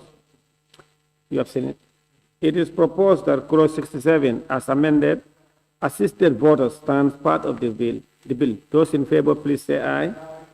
Those not in favor, please say no. The ayes have it. Clause 68, priority of voting. Yes, there is an issue. The committee... 68, priority of voting. There are issues by the committee yes, or issues? Yes, please.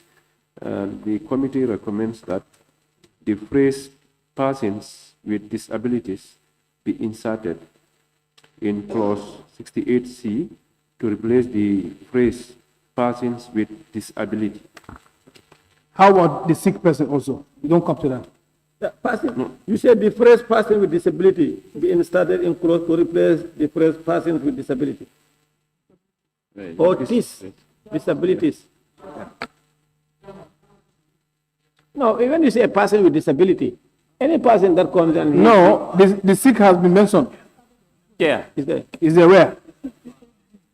58D, the elderly. Disabilities. Disabilities and disabilities. Good. Not disabilities.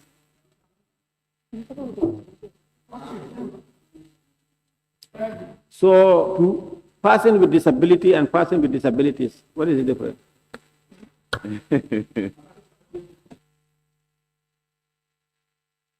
All right, now we are using the plural.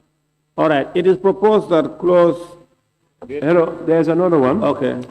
There's another one? Yes. The committee recommends that phrase the elderly and the sick be added in clause 68D.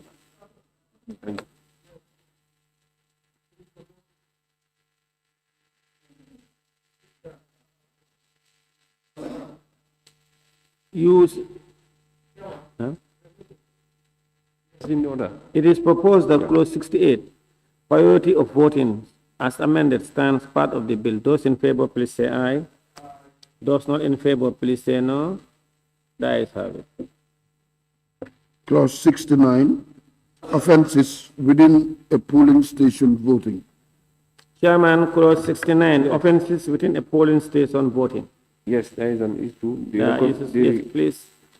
The committee recommends that the use of the term token in clause 69(2) be amended as a general amendment to read token paper. No. Token/paper. No. And that the word "o" after token at the end of the same clause be deleted.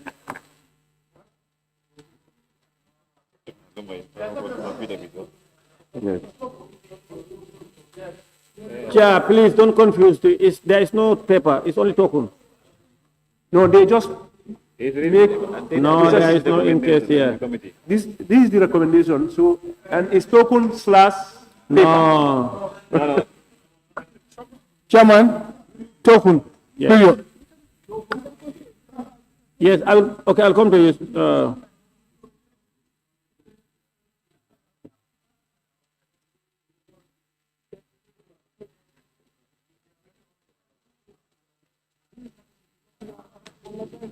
Fund number 69(1).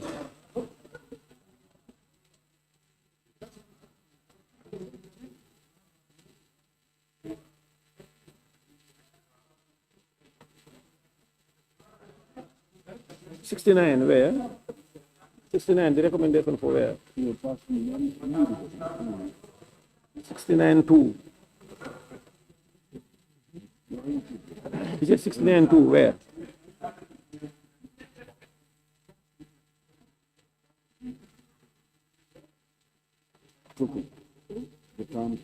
So it is good as it is, 69 as it is. Yes. By the recommendation. Which recommendation? Yes, the recommendation token/paper. No, you are not. You cannot. No, wait. No. Chair. No, Chair. You see, the intention. I'll come to you. Okay, yes. Let's hear him. The intention was, if it is possible that we will entertain diaspora voting, we expect papers than tokens. And that is why, that is the sense of putting it there. That's the committee, the idea of the committee. So it's important for us to look at it. We may know, we don't know what is going to happen, whether the diaspora will come and vote. So that is something that we need to understand. Chairman, please. No, I'll come to you after Jamina. Please don't. No, I'm not done. How can you be speaking for me? In fact, majority they don't speak to your mic without the leave of the chair. You see, try to work within the just go ahead. The interesting part is the purpose of bringing papers, like for instance, when diaspora will vote, we expect them to be using papers instead of token. So, and in fact, there is an intention of even rescinding that 14. You are just repeating. We don't have time. No, don't be in a haste. I am saying let us remove the paper there since we have only token vote. We don't have paper for it. Anytime we have it, we will cater for it. Thank you. Majority leader, member for Kantora. You see, this doesn't really need to take a long, lengthy debate. You cannot have two systems in a country. two electoral voting system. Where on earth can you find that in the world? Can you have a token and you have a paper again? Where? So please, let's just maintain what is there. And secondly, also, these tokens slash paper could be contested. You don't know who's interpreting the law. So let's be specific and then use the tokens. Thank you. Yeah, Honorable, I think I agree. You cannot use two systems because when you use a token slash paper, somebody can tell me I'm granted by the law to go and vote using paper. We go to court, he will come tell you I'm not using token. Today I want to use paper. And it's there. Yeah, so we just leave it as it is. It is proposed that clause 69, offenses within a polling station voting, stands part of the bill as it is. Those in favor, please say aye. Those not in favor, please say no. The ayes have it. Clause 70, personation. Clause 70, personation, Chair. No issue. It is proposed that clause 70, personation, stands part of the bill as it is. Those in favor, please say aye. Those not in favor, please say no. The ayes have it. Clerk, we may proceed. Clause 71, prohibition on polling day. Clause 71. No issue. Prohibition on polling day. No issues. No. It is proposed that clause 71, prohibition on polling day, as it stands part of the bill. Those in favor, please say aye. Those not in favor, please say no. The ayes have it. Clause 72, sealing of ballot boxes. Clause 72, sealing of ballot boxes. There are issues. The committee recommends that the title of clause 72 be amended to read. Instead of ballot boxes, to say ballot drums. To read sealing of ballot boxes, drums. Two, that the term box as used in clause 72(1) and B be replaced by box drum as a general amendment. So, honorable members, wherever you have ballot boxes, they are recommending to have, drum slash ballot box. Yeah. Where you have drum and it should be drums, it's drums and ballot boxes. That's what they recommended. Wherever it applies. Yeah. And the last one, that the word B. We have drums, we don't have boxes. B be added. Yes, Nyamina West. Yes, leave me. Yeah. Okay. As we contested the vote slash paper, this is the same way I'm contesting this drum then slice ballot box. Why the ballot box? I think we have drums. Yes, because the tokens are dropped inside a drum. So I think we should remove boxes and have drum. Is that okay, Chair? Yeah. Thank you. Now we are leaving it as it is, right? Because it has box drums. So we have another one. Only drums. Yes, go ahead, sir. That the word B. We are deleting the boxes and replace them with drums. Drums, yes. So that the word B be added between can and seen in clause 72(2). You said which 72(2)? 72(2). Use your mic, sir. 72(2), that the word B be added between can and seen. Which line? In clause 72(2). After a ballot drums, instead of box, after a ballot drums is sealed. Yeah. Under subsection 1. Yeah. The presiding officer shall cause it to be so placed in the polling station. That it can be seen. Seen in clause 72(2). That it can be seen. Seen, So we yes. add B after the can. Can be seen, yes. All right. Now all the boxes are out. We replace them with drums. It is proposed that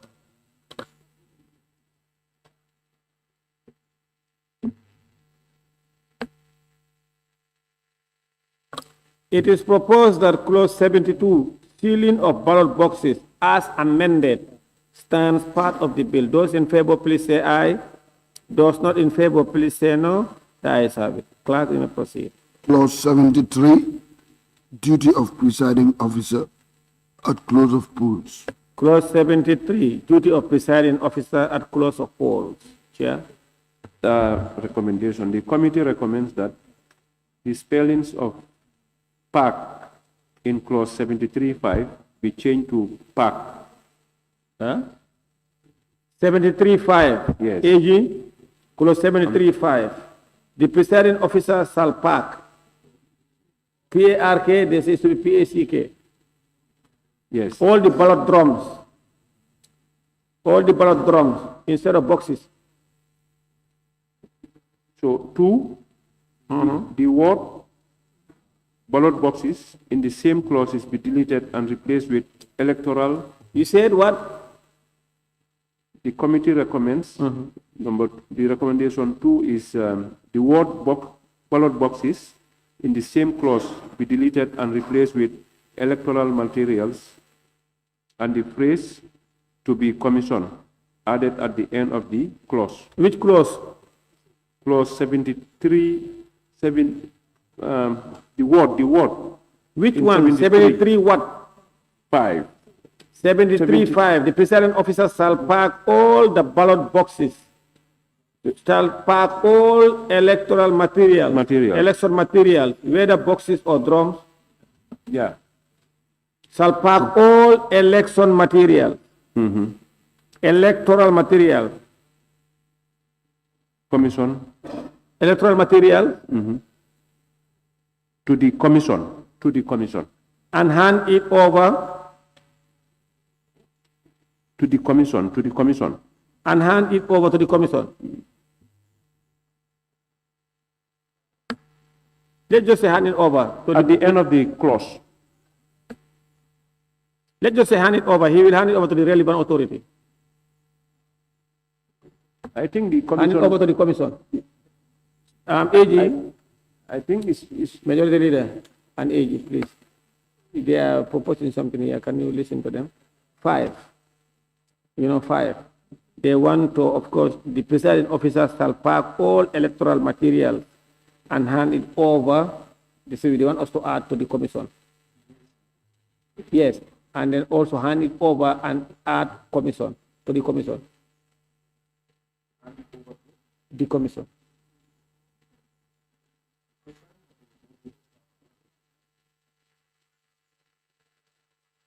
So that's why I said just hand it over. They will hand it over to the relevant person. It's not the commission name. No.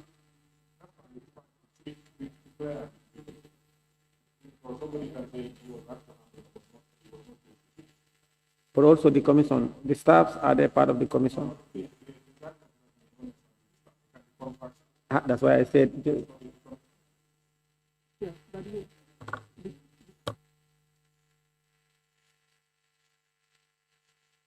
Hand it over to the commission, eh?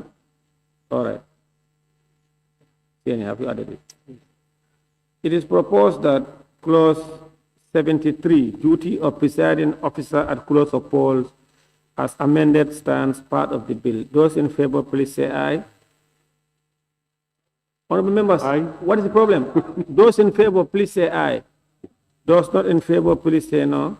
The ayes have it. Clerk.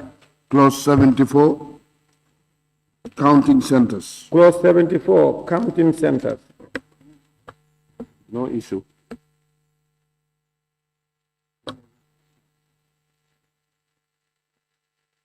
Yes, Chair? No issue. No, there is no issue. It is proposed that clause 74, counting centers, stands part of the bill. Those in favor, please say aye. Those not in favor, please say no.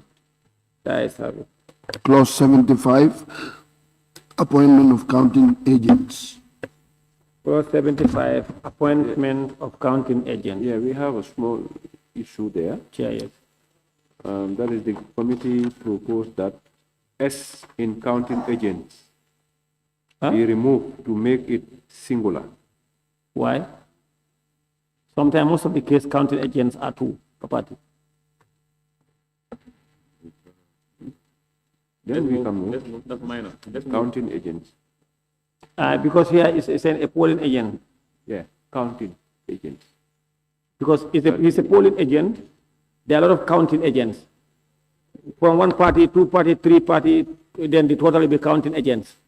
Among the Like one counting agent from this party, another counting agent from that candidate, another together is agents.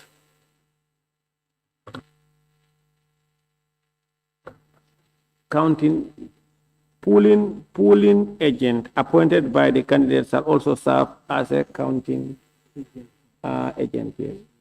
Yes. It should be single. Yes, it should be can serve as a counting agent. Yes, they are referring to that individual. Yes. If it were to be can serve as part of the counting agent, then you would have. Yes, it should be the S should be deleted. It is proposed that clause 70 no? A polling agent. 75 what? That's the polling agent. It should be single or what? It should be small letter. The P, a polling agent, a polling should be small letter. All right, honorable members said the P should be small. I don't know it's the difference between small and capital. Maybe they'll help us. It is proposed that clause 75, as amended, stands part of the bill. Those in favor, please say aye. Aye. Honorable members, please. It is proposed that clause 75, appointment of counting agent, stands part of the bill. Those in favor, please say aye. Those not in favor, please say no. The ayes have it. Clause 76, counting of votes. Yes.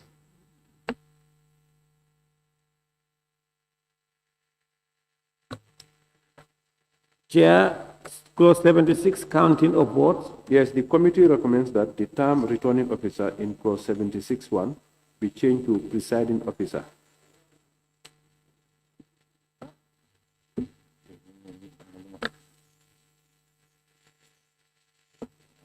And the other one is 76. Wait.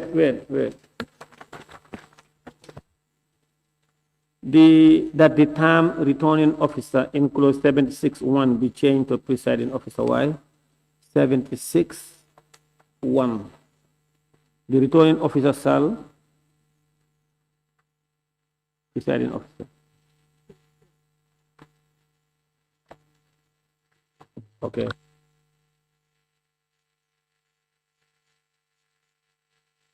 Returning officer, it should be the presiding officer. Yes, that's correct. Yes. Yeah, because it's the presiding officer who presides over a polling station. So the activities of the polling station is under the direct supervision and coordination of the presiding officer, especially making arrangement for counting of votes at each polling station in the presence of the counting agents. Because the returning officer may not be there. In the case of presidency, the returning officer will be at the headquarters, he will be the chairman. And maybe sometimes, even if it is at the constituency level, most instances it might be the chairman.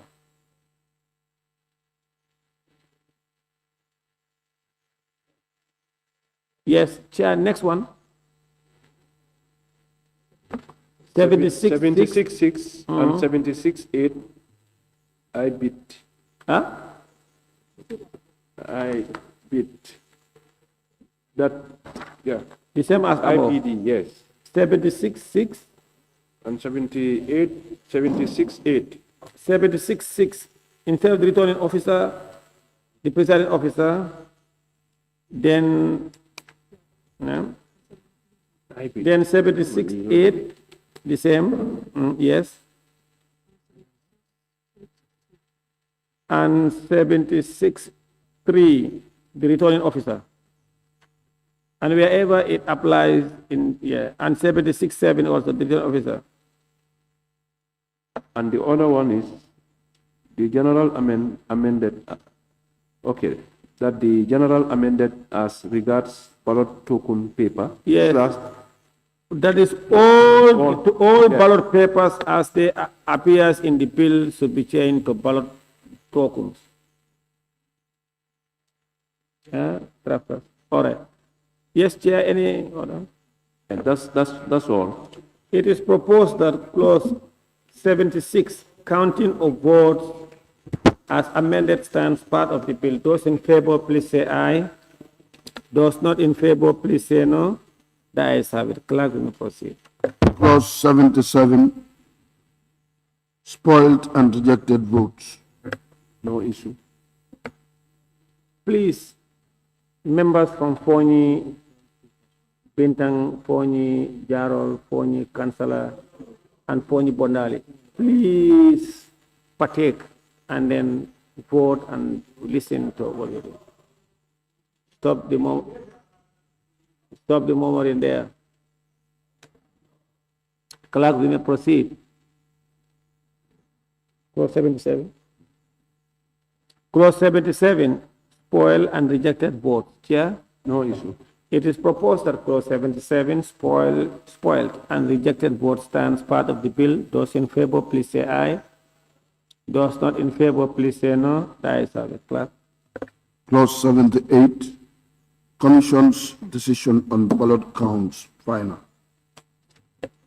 Chair, clause 78, Commission's decision on ballot counts final. No issue. It is proposed that clause 78, Commission's decision on ballot counts final stands part of the bill. Those in favor, please say aye. Those not in favor, please say no. The ayes have it. Clause 79, recount of votes. Clause, Yes. clause 79, recount of votes. Chair? Yeah, the committee recommends that the term returning officer in clause 79(1) be changed to presiding officer.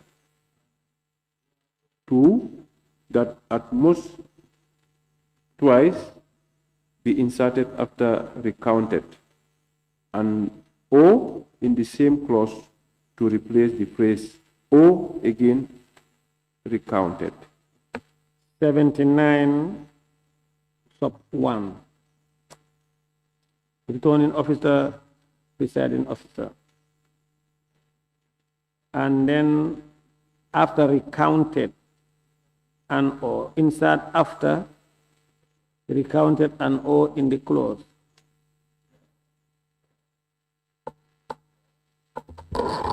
Yeah.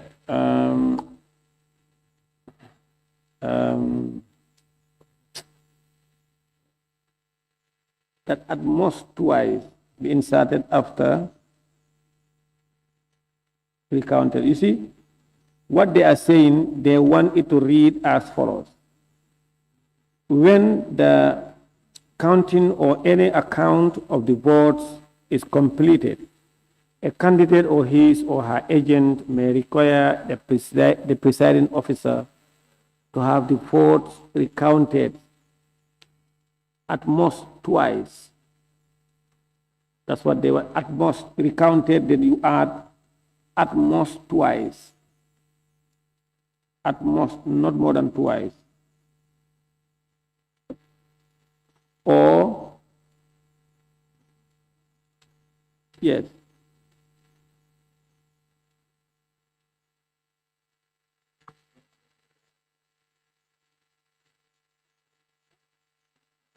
Then they say to say, or again recounted. They want it to read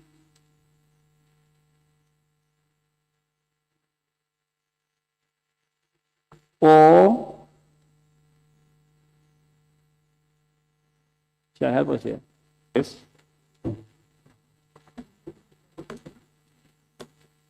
I think that recounted should be deleted, but you are saying we should also insert or recounted again. I don't know what you mean.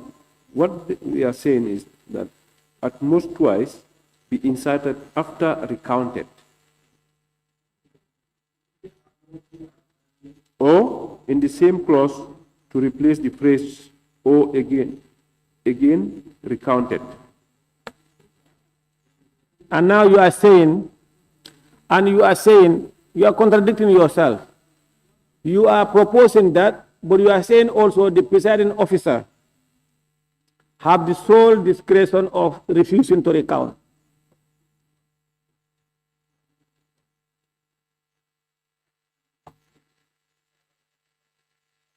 if the presiding officer believes that the request is unreasonable, to request let's recount, is that unreasonable? Attorney General, you know what they are saying, 79 sub 1, the third line, have the votes recounted at most twice.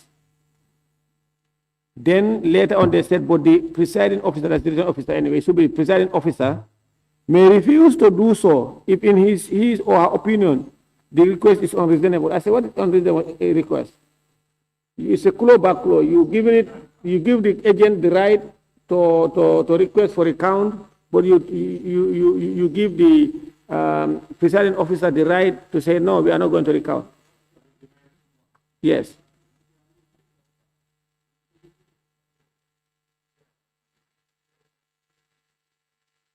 Yes, Chair. Yeah, let's allow the Attorney General to follow. Hassani, you've allowed the agents, when they think that the counting, you misannounce the figures also before even filling it, and they request a recount, and which we are granting, but we are saying also, but if the presiding officer believes that it's unreasonable, he should refuse. Why should he refuse? When people are there, they're just counting. I'm going to know you mistakenly.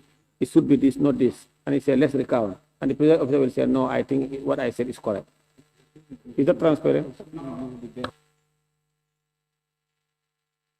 I think this is trying to, what we say in the courts, there must be a finality to litigation.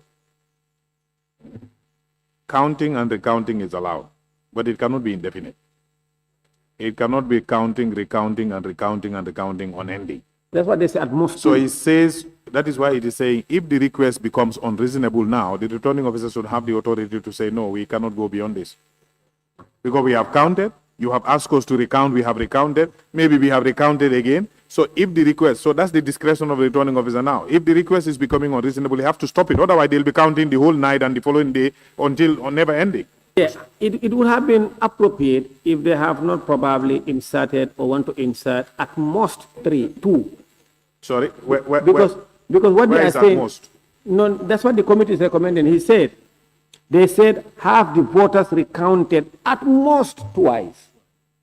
Where is that? It's a proposal. It's in the report.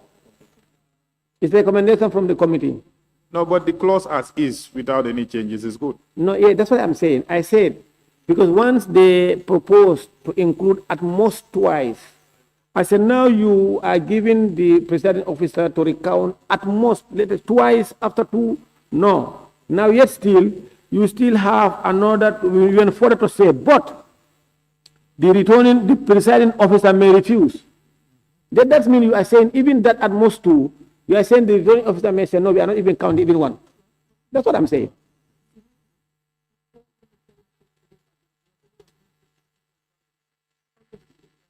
So, without the at most twice, then as it is good. But if you want to add at most twice, the clause is good as is, exactly, without change. If as it is without change, it is good. Yeah.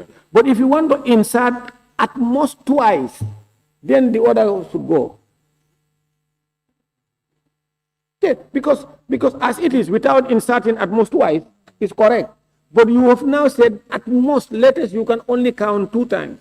Once you count twice, recount twice, when you request for recounting, then you are giving the presiding officer the right to say, no, we are not even going to recount even one or two. That's what it means.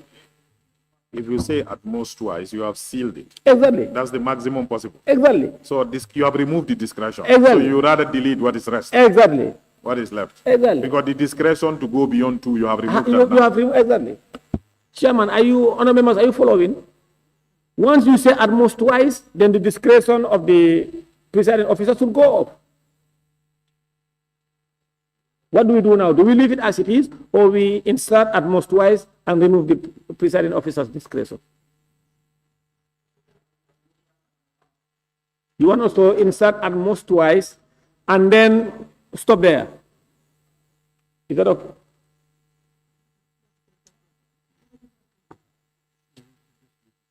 As it is better. Not to insert. We leave it as it is. Yes. Because when they recount one or twice, then you want to recount again, the presiding officer will say, no, I'm giving you last. Then you recount 3 times, he said, no, that's it. I think, is that okay? All right. So we abandon the proposal. Yes, Banjul South. Where is your tag?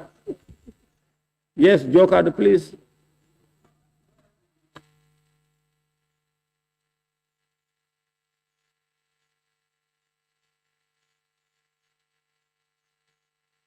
Now, you know, sometimes also it can involve a lot of votes or a lot of stations recounting, you know, recounting sometimes. You can recount up to 3, 4 times. And then reasonably, then he'll say, no, now it's unreasonable. But if you want to tie it only to twice, it may. But now that you are given a discretion, exactly, they have the option to go to 3 or 4 or 5 or even 10. When now it's 10, I'm sealing it. To every reasonable mind will believe that the presiding officer have given enough discretion. But I also want to say something here. You know, we have been changing returning officers to presiding officer, but it can also apply to the returning officer. You know, we said those counting, the returning officer, we have replaced them with the presiding officer, because the presiding officer presides over polling stations for recounting. But recounting also can be requested at the instant of the returning officer.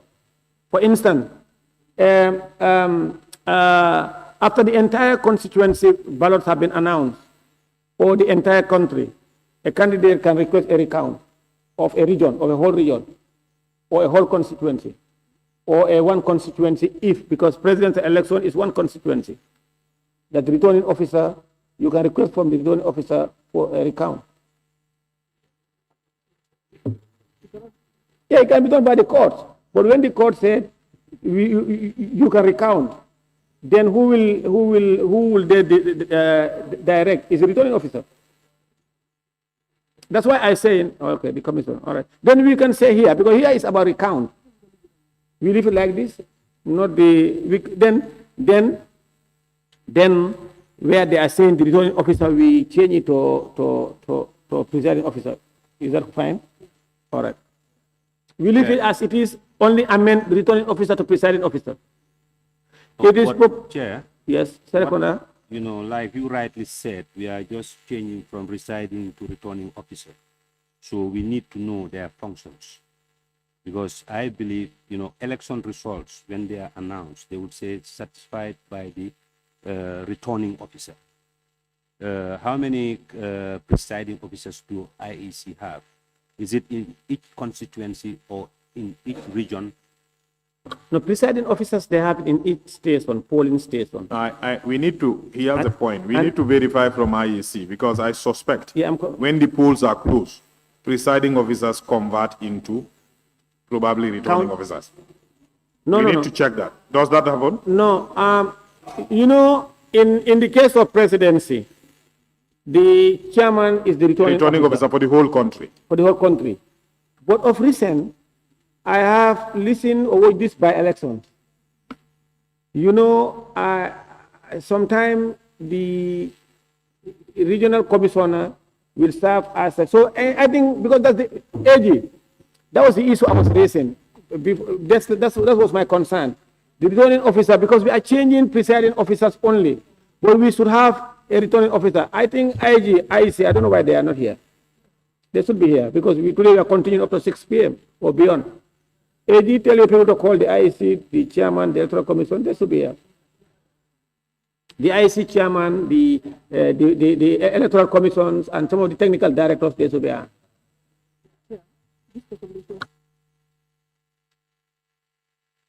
Remember, they were here, they made a recommendation. They were here, but when we certain things, they realized that it was, we have to change. So they should be at the Sambujang.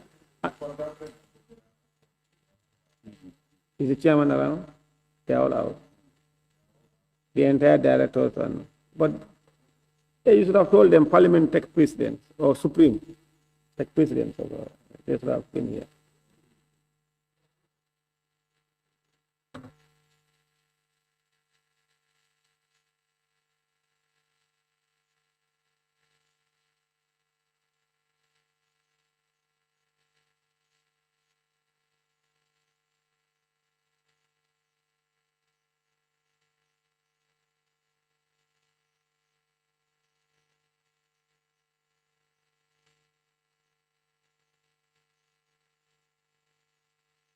Member for Basse?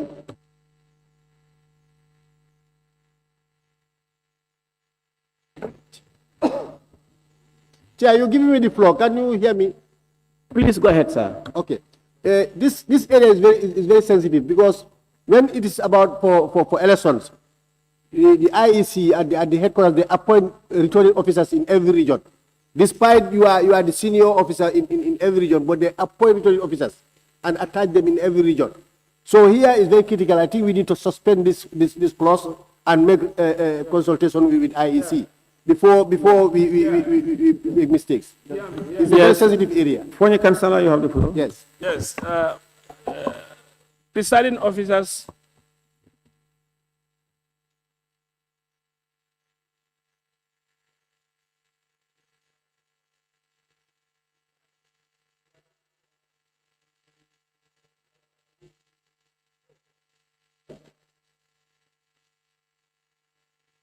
Yes, Foreign Councillor. Yes. Presiding officers and returning officers are different. Returning officers, most of the cases are the heads of administrative regions in IEC.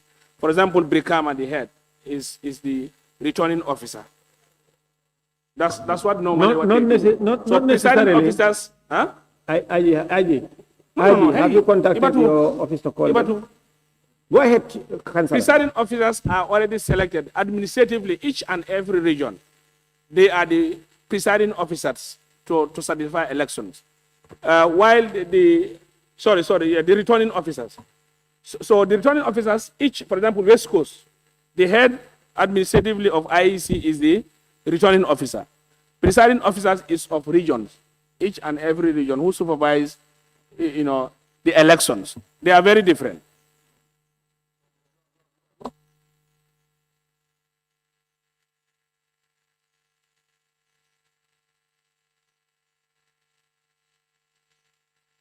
Order, please. Member for Brikama South. Yes, Chairman, I think we need to consult the IEC because what we know, presiding officers, they are designated for a polling station.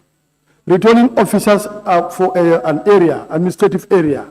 Not necessarily. No, but in most cases, they are designated for an administrative area.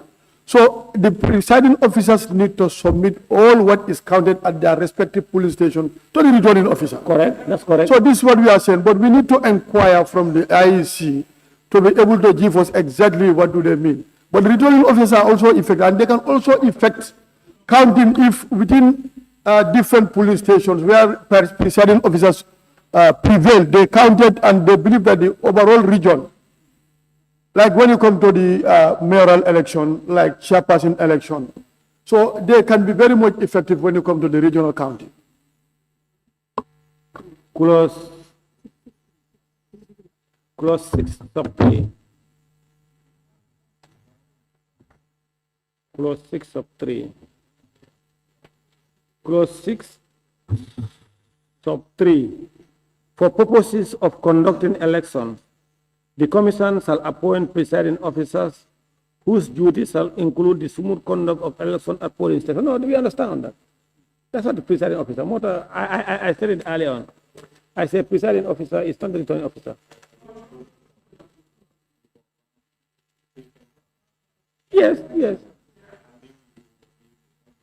Yes. But the problem is now, calls, now calls Sambu, Jang, and ask if the returning officer have to be administrative or to be appointed by the IEC, or it can be the chairman or what in the area of by election per constituency or what election or constituency election or national presidential election. Presidential election would do.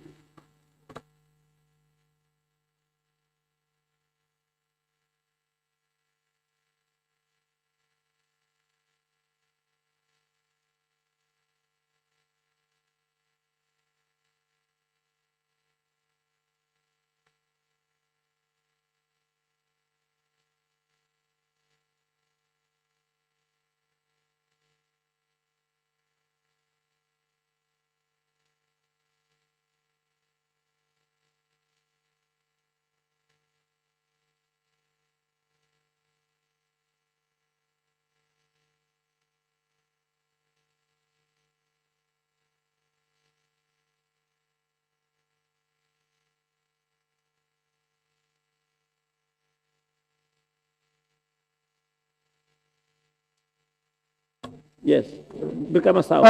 When you come to the issue of returning officers, they are more involved, especially this particular provision where there's a counting and recounting agent. So like if in an administrative area where presiding officers counted at their respective polling stations and still there is, people don't agree, the recounting, the presiding officer has to be there to verify. The returning officer has to be there to verify. For example, when you come to Brikama Area Council elections, like you have Brikama South, Brikama North, Combo East. So if there is disagreement when you come to the issue, the recounting, that has to be verified by the returning officer. So the returning officer is in charge of an administrative area in most cases. No, you know what is my problem? Can you proceed off your mic? Attorney General, Tony, please. Attorney General, my issue is, now here, I have no problem because as I said, if we put at most, then we have to delete the other thing. But my worry is the returning officer here at recounting. Do we only refer recounting here to only presiding officers? That's what, yeah, because they are the polling station. Now what I am saying, recounting can be a whole region. It can be a national recounting. So that's why I said call them whether we can have both returning or in this instance, only on this clause, returning officer and counting and presiding officer.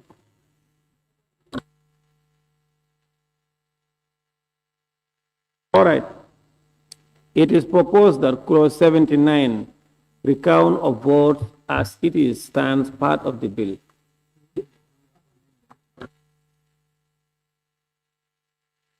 Yes, as amended, only the returning officer changed to presiding officer, but the rest remain as it is. Let me take it again. It is proposed that clause 79, recount of votes as amended by replacing returning officer with presiding officer stands part of the bill. Those in favor, please say aye. Those not in favor, please say no.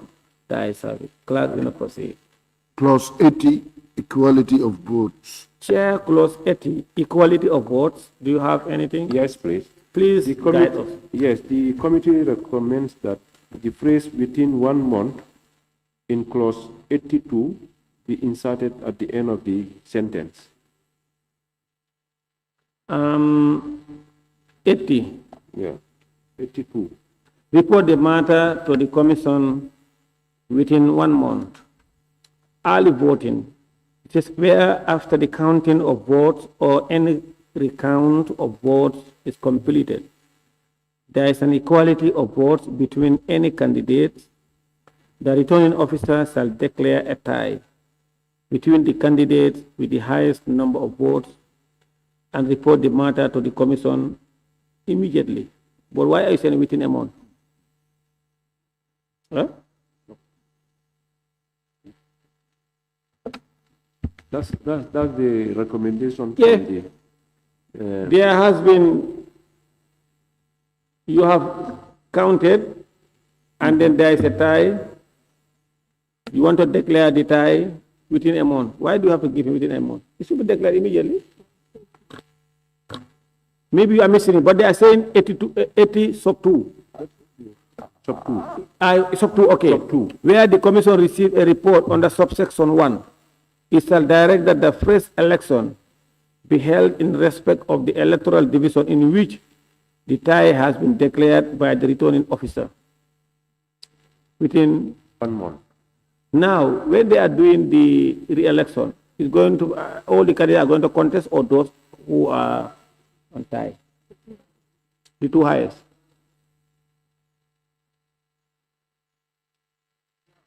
I think the two highest, the two highest, or the two those on those the two that are tied. Those, if you say 2, even 3 people can be on tie, or 4.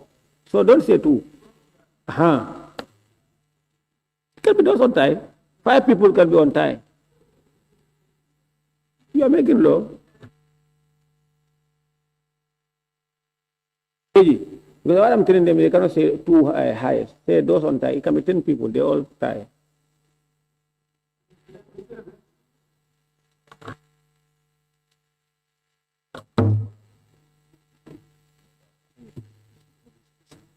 Okay.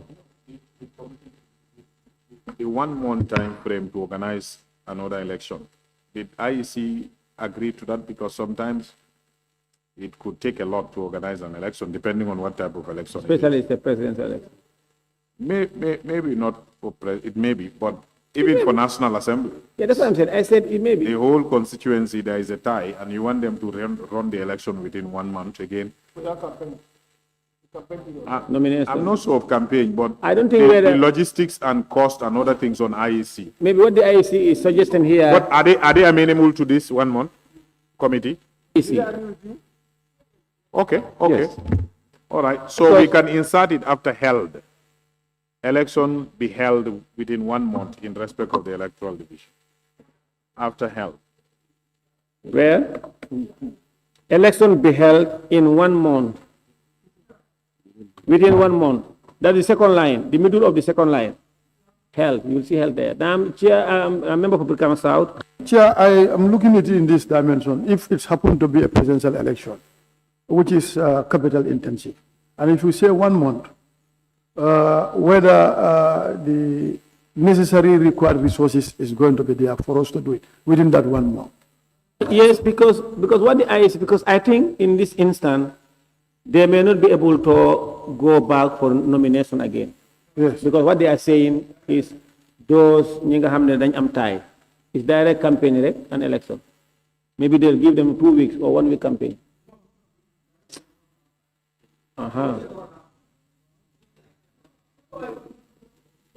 Second round, you do campaign, of course.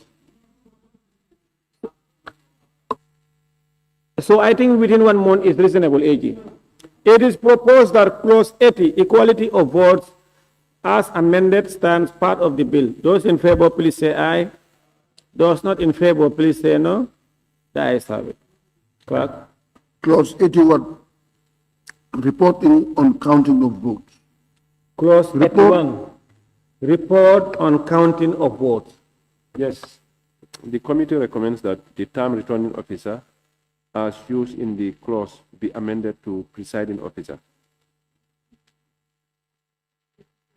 48? No. 48 81. or 81. 81? Yes. 81 what? 81. 81. Yes. The recommendation of the committee, 1, is that the term returning officer, as used in the clause, be amended to presiding officer. Because my problem, all these returning officer, yes. That 2, the phrase cast per polling station at clause 81(1)(a be replaced to cast at a polling station.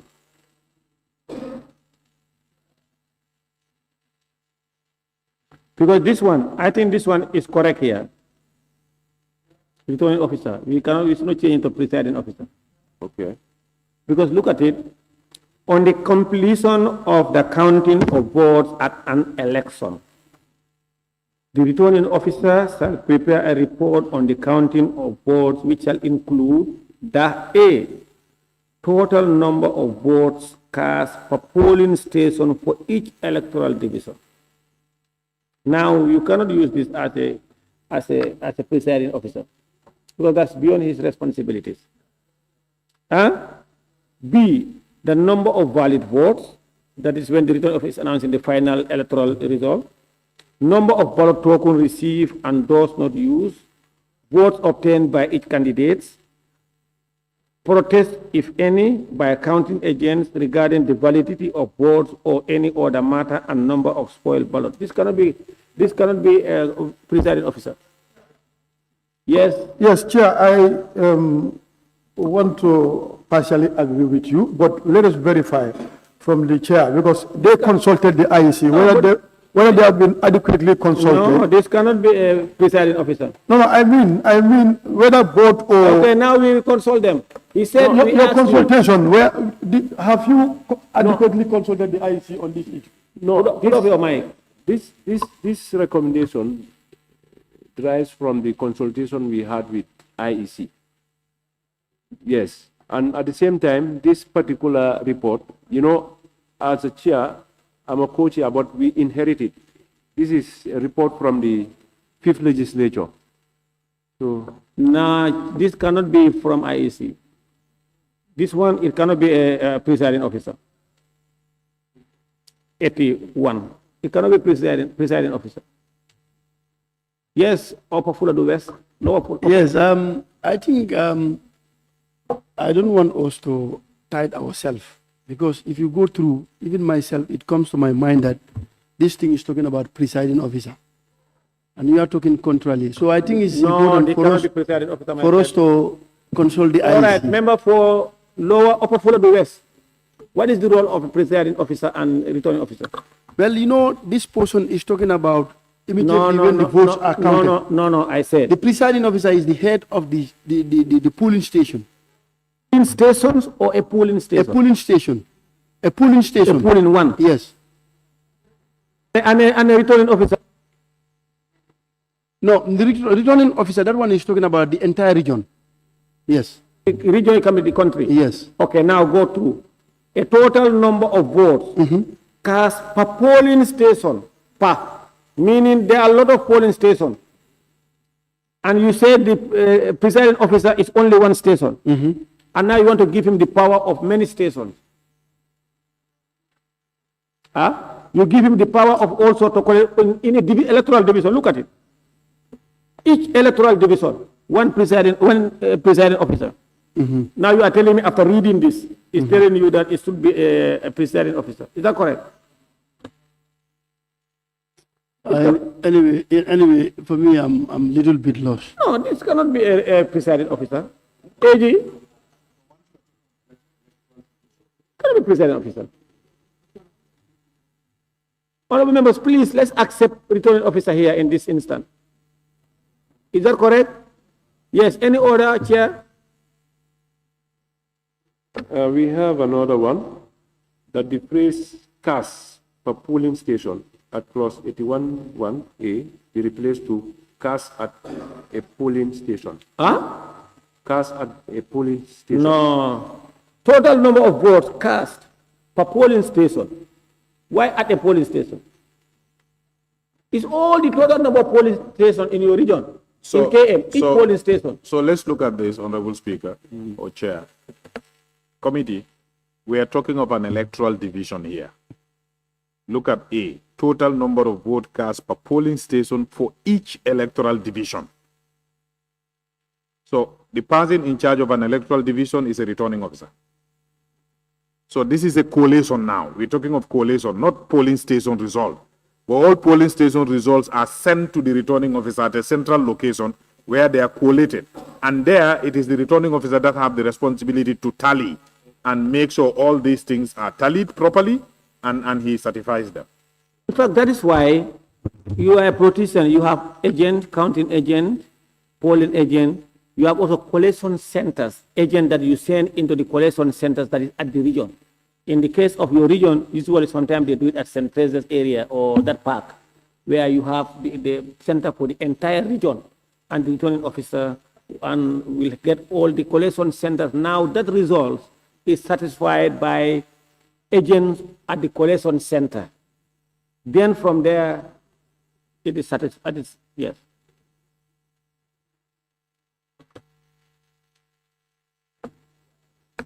So we have another one, that the word spoiled in clause 81(1)G be replaced by spoil. G.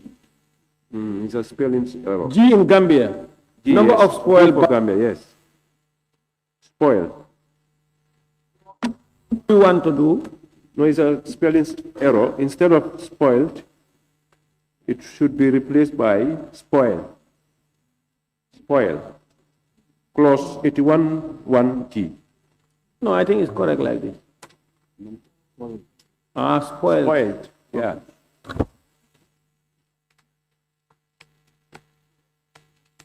The Member other office, are you following? They said G should be amended. G, number of spoiled ballot. They want it to read spoiled. S-P-O-I-L-T. I don't know, that's what they are saying.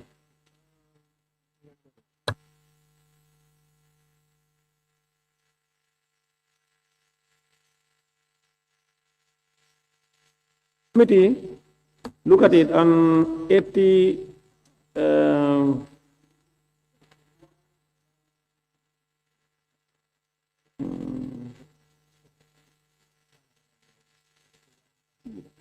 they, no, for them, what they are saying, yeah, because what?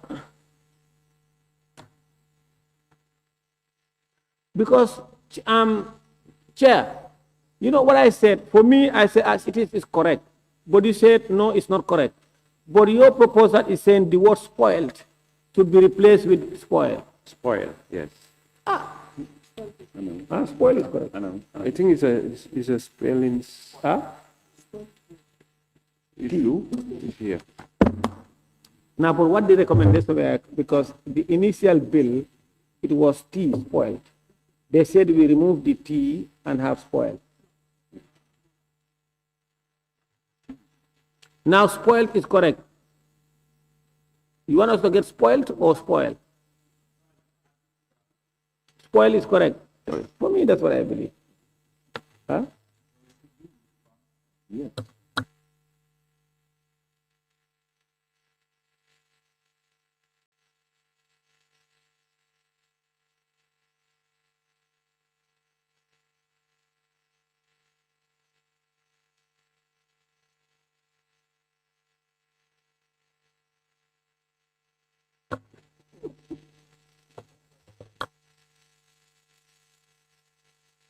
So the Attorney General is proposing we add T in the past tense.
At 81 here, it can't be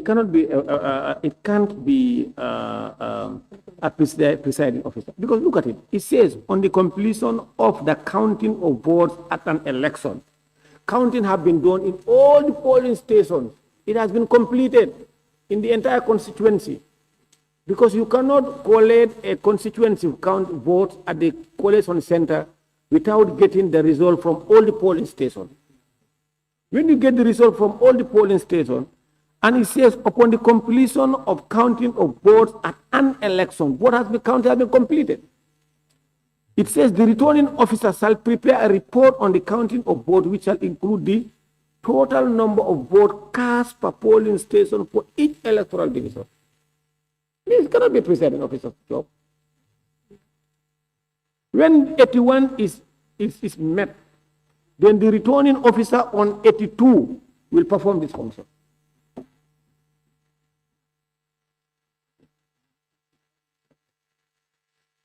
Well, then we can shelf it until we hear from the IC.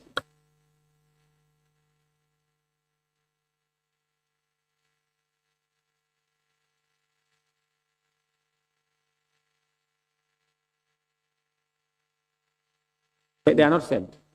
The IC themselves, they are not sent. No, my worry is here. Compiling of result for electoral division. How can that be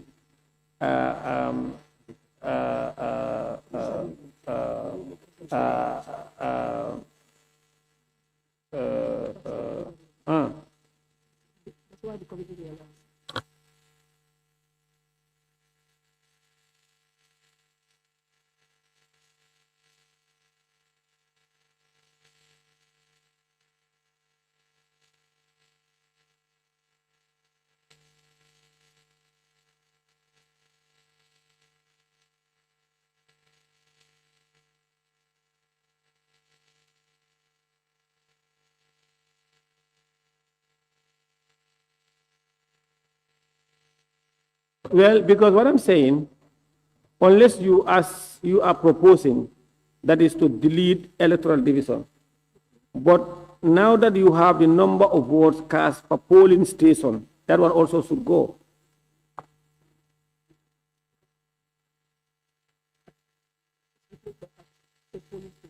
Okay.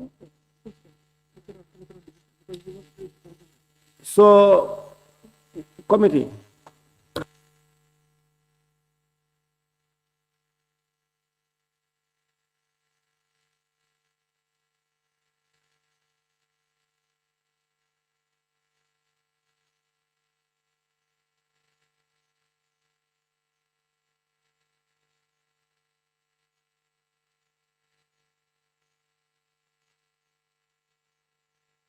Majority Leader, I member for Kantora, please look at 81.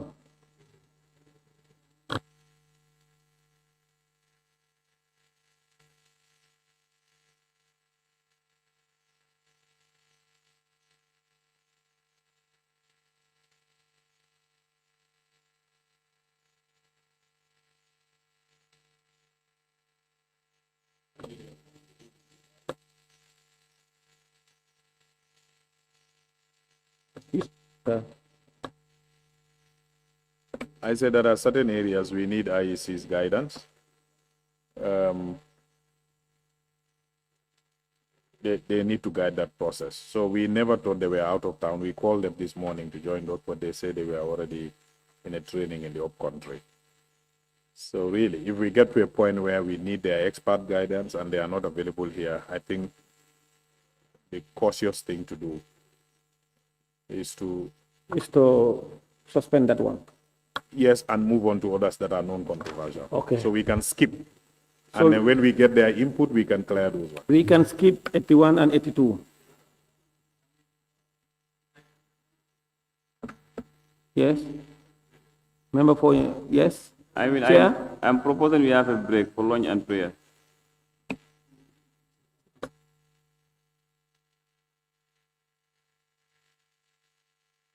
Yes, Member for Basse?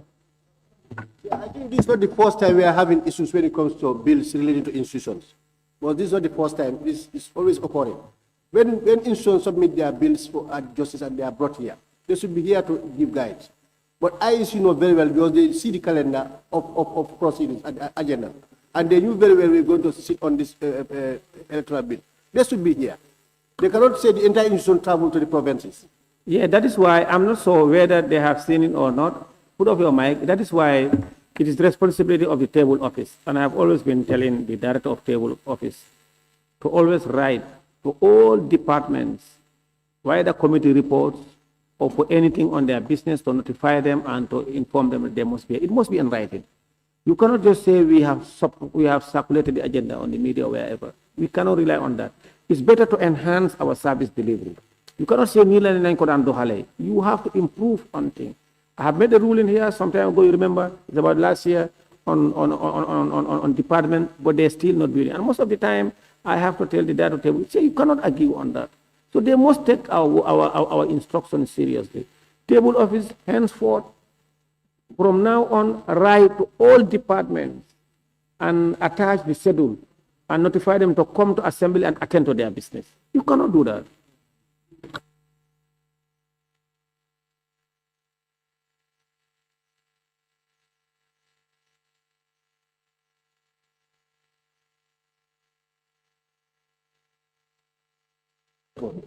This committee. This committee. So now, honorable members, there are calls from members that it's a good time to break for prayer and lunch break, because I was wondering if we can continue up to 2:30, but you want us to do it now?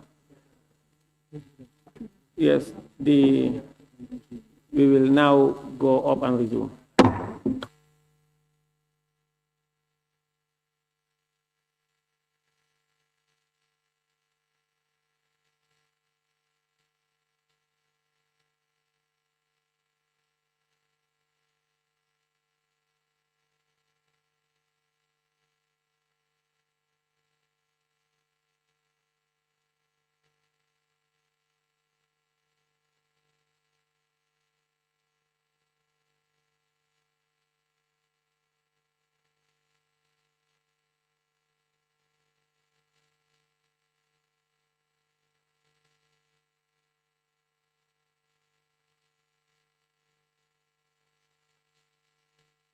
Honorable members, the House now resumes.